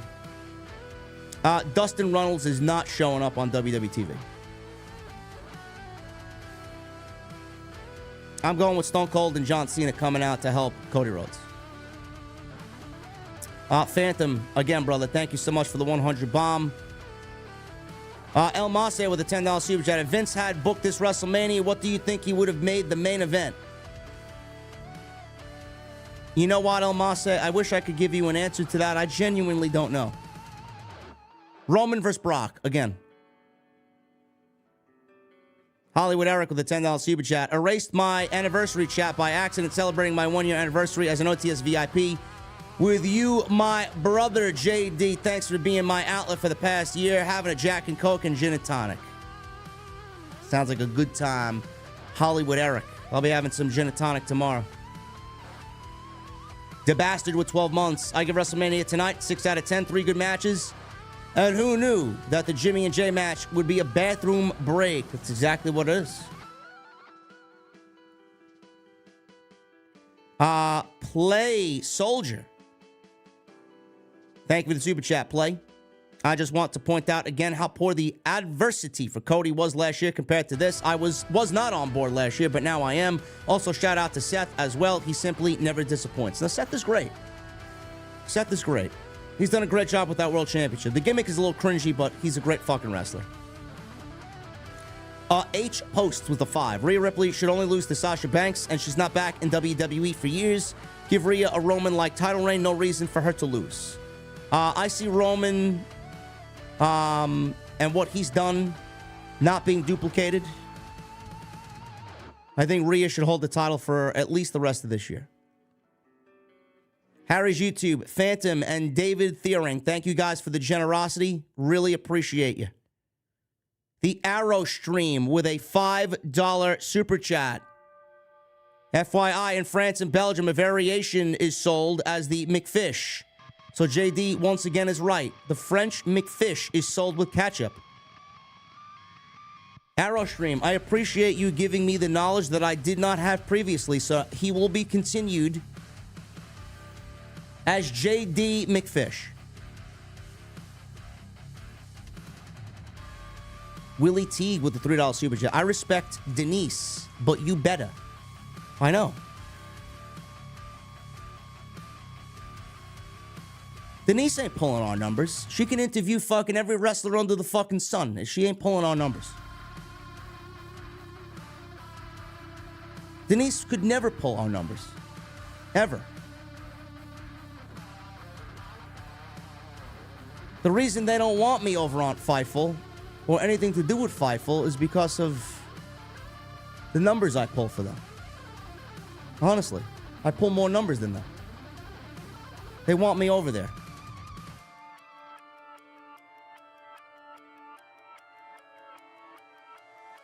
They don't really want me over there. They'd never take me. I won't work for them either. I gotta go over there and give them half my revenue for it. And my audience. Bronx Bomber with a new membership. Thank you, Bronx Bomber. Dom Tinney with a $9.99. 2014, 14 years old. I got back into wrestling because of Off the Script. 10 years later, I met you at the tailgate and went to WrestleMania. What a day. Cheers, brother. Thank you for today. Dom, it's nice meeting you, brother. Don't know if you're coming to tailgate tomorrow, but if you are, I'll see you there. Yes, sir, with a super chat. Off Mania topic, but it was announced on Collision that the Young Bucks will present backstage footage of All In on Dynamite. Thoughts? Pathetic. I hope it's a fucking work. I hope it's a troll. Sap says it's not. $5 super chat and an 8-month membership by Thomas. Ladder match and Zayn and Gunther were the best matches of the night. My overall grade for WrestleMania is a B. What is yours, JD? 5.5 out of 10. You said there was no room for Priest, so what would you do with him and the Money in the Bank contract? I don't know. I don't really know. Jimmy vs. Jay, I just wanted more. Cena vs. JBL had more to give, but the WrestleMania match under-delivered, says H Posts with a $5 super chat. Billy with a $100 super chat. Thank you, brother. JD had to get in on the party tonight. You the man. Been a rough week, but you and the IWC makes my night. Just hope tomorrow night is better. All the wrestling promotions this weekend are killing it. Great to be a fan of wrestling. You are the fucking king of the IWC, Billy. I appreciate you, man. Thank you so much for the support. H Posts with a $5 super chat. Jey Uso defeats Logan Paul for the United States Championship. No. LA Knight does. John Correa with a $4.99. Hey, JD, do you think Cody's going to avenge his loss to The Rock at SummerSlam? Yes. Loiter Squad with a $2 super chat. Lil Wayne has been rapping since the late 90s. That's good for him. Maga R-Truthies Lip Balm Cucky Demeter Bullion with a $7.99. G-Doggy R-Trizzy One Pal. His cat in the area named RVD. Truth is my wife. Rey Mysterious kissed Kane. And my dad, McCool, says he's disappointed. Wogahaha, says Demeter Bullion. Demeter, you never seem to make sense, but I love it. Derek Davis with a $2 super chat. Much love and respect to you, JD. Thank you, Derek. Lotus Squad with a $5 super chat. JD, after Cody wins, I think fans are going to get bored of him. He needs a character change. Cena was intense. Cody doesn't seem to have much intensity. Well, I've been asking for Cody to have intensity, especially after he was bloodied by The Rock. Hopefully he gets some intensity tomorrow. Lotus Squad with a new membership as well. Thank you, brother. Phantom with a $50 super chat.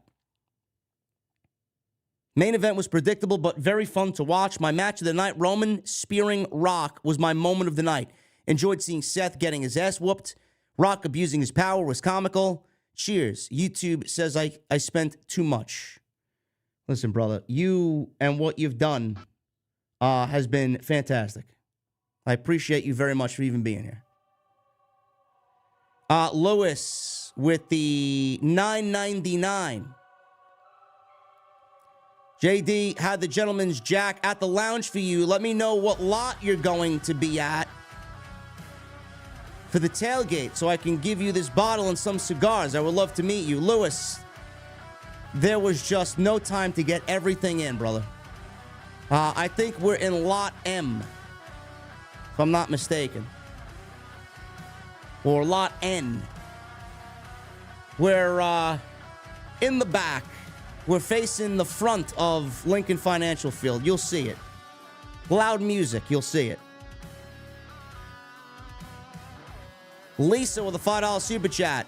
Sami Gunther was match of the night for me. Didn't expect Sami to win, but was happy that he did. The ending in the Brainbuster was perfection. Absolutely. I thought it was great. The fourth one with a $2 super chat. JD, ready for Into the Light? Absolutely. I just need to get some fucking sleep. Daniel Mills with a $4.99. Do you see Chad Gable asking Sami Zayn for a match for the IC title because he said Zayn owed him a favor? Yes, I do. We may get it on Monday. 20-minute promo. 14 months. I didn't have any issues with anything on the card outside Jimmy versus Jey. You would think two twin brothers would have stronger chemistry. They don't. It was just sloppy. Wild Stallions with 13 months. Cody wins championship since Rock pinned Cody. Rock gets title shot at SummerSlam. Yes. Daniel Mills with a $5 super chat. I 1000% agree with you about Gunther. He's a beast. And I need his title run to start sooner rather than later. Yes. I agree, Steven. Thank you.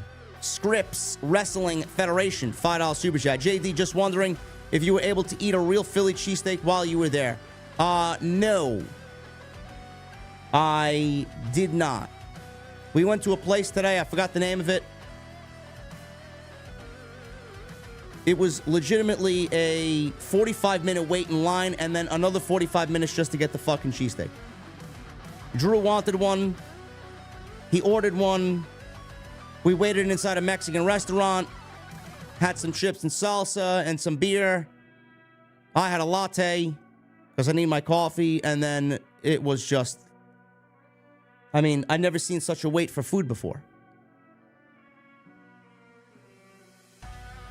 Arrangements. $4.99. I see Drew winning the world title tomorrow. CM Punk giving him a GTS after the match, and Damian cashing in and winning the title from McIntyre. I could see that. Hollywood Guy. I lost your super chat, brother. Where the fuck are you? You guys killed it with the super chats tonight. $10 super chat. Hollywood Guy. Do you see Jade booked like Goldberg?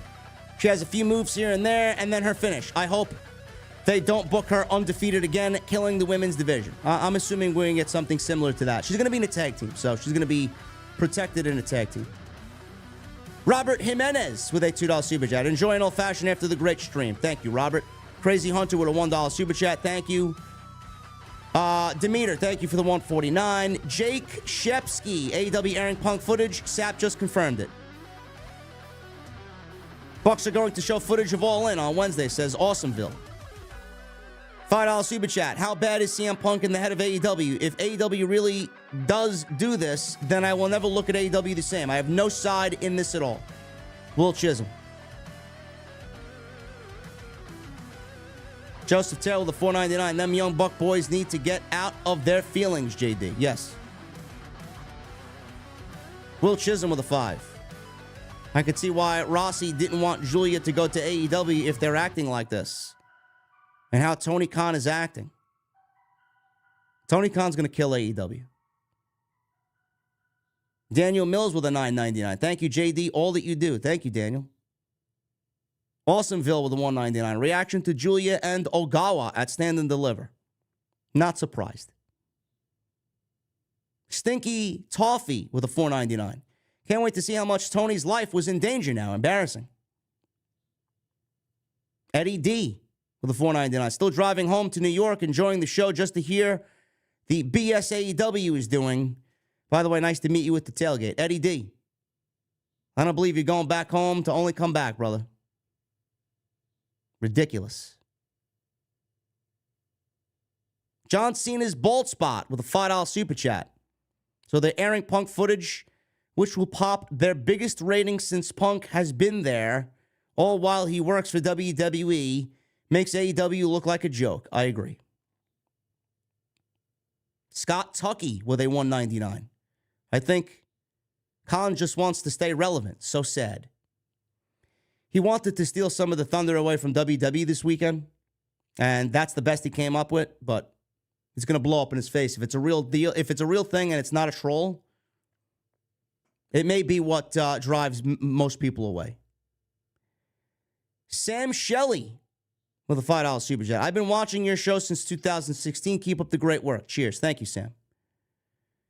VJC with the 499. TK is such a fucking baby, and this stunt he's pulling is going to kill AEW. Fuck Tony Khan. Chris Elliott with a 199. You are the final boss of the IWCJD. Thank you, brother. I really appreciate you and all your support. Thank you very much. Guys, what a tremendous stream. We're going to do it all over again tomorrow. Tomorrow's only 6 matches and not 7. We still got 5,000 people in here. What the fuck are you guys doing here? Did y'all fall asleep on me? Anyway, I'm getting out of here, guys. Thank you so very much for all your support today. Unbelievable with the super chats. We got 2,500 likes. We're at upwards towards 6,700, I think I saw tonight. I don't know if that beat last year's night one, but I hope so.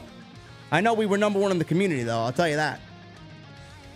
Hopefully you guys show up big tomorrow night, too. It's going to be a big night. Thank you guys very much for all of your supports tonight on the WrestleMania post.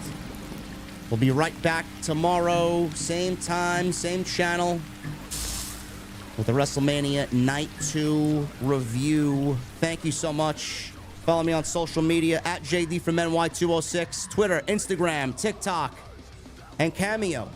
Make sure you guys hit that subscribe button down below. Turn on the bell for all notifications.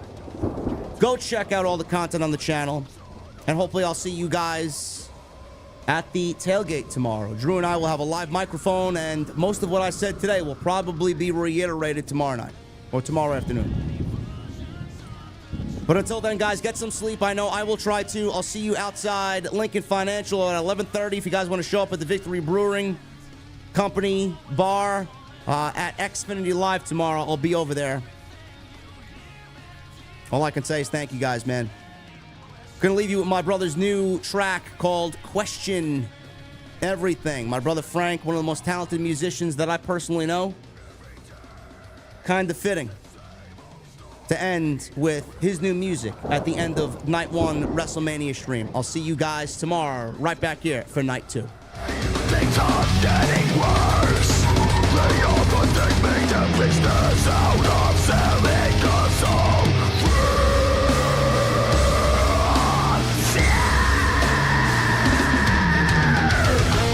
So many versions of the truth. So many preachers preaching. We must have this an end, or we'll keep falling question. Everything you hear and even what you say. Question every single thing. This is a war. They're doing the work of the enemy. Who's concerned? The energy vampires continue to feed. Friends and they grabbing for nothing. What's the point? You're all fine. Visions are war.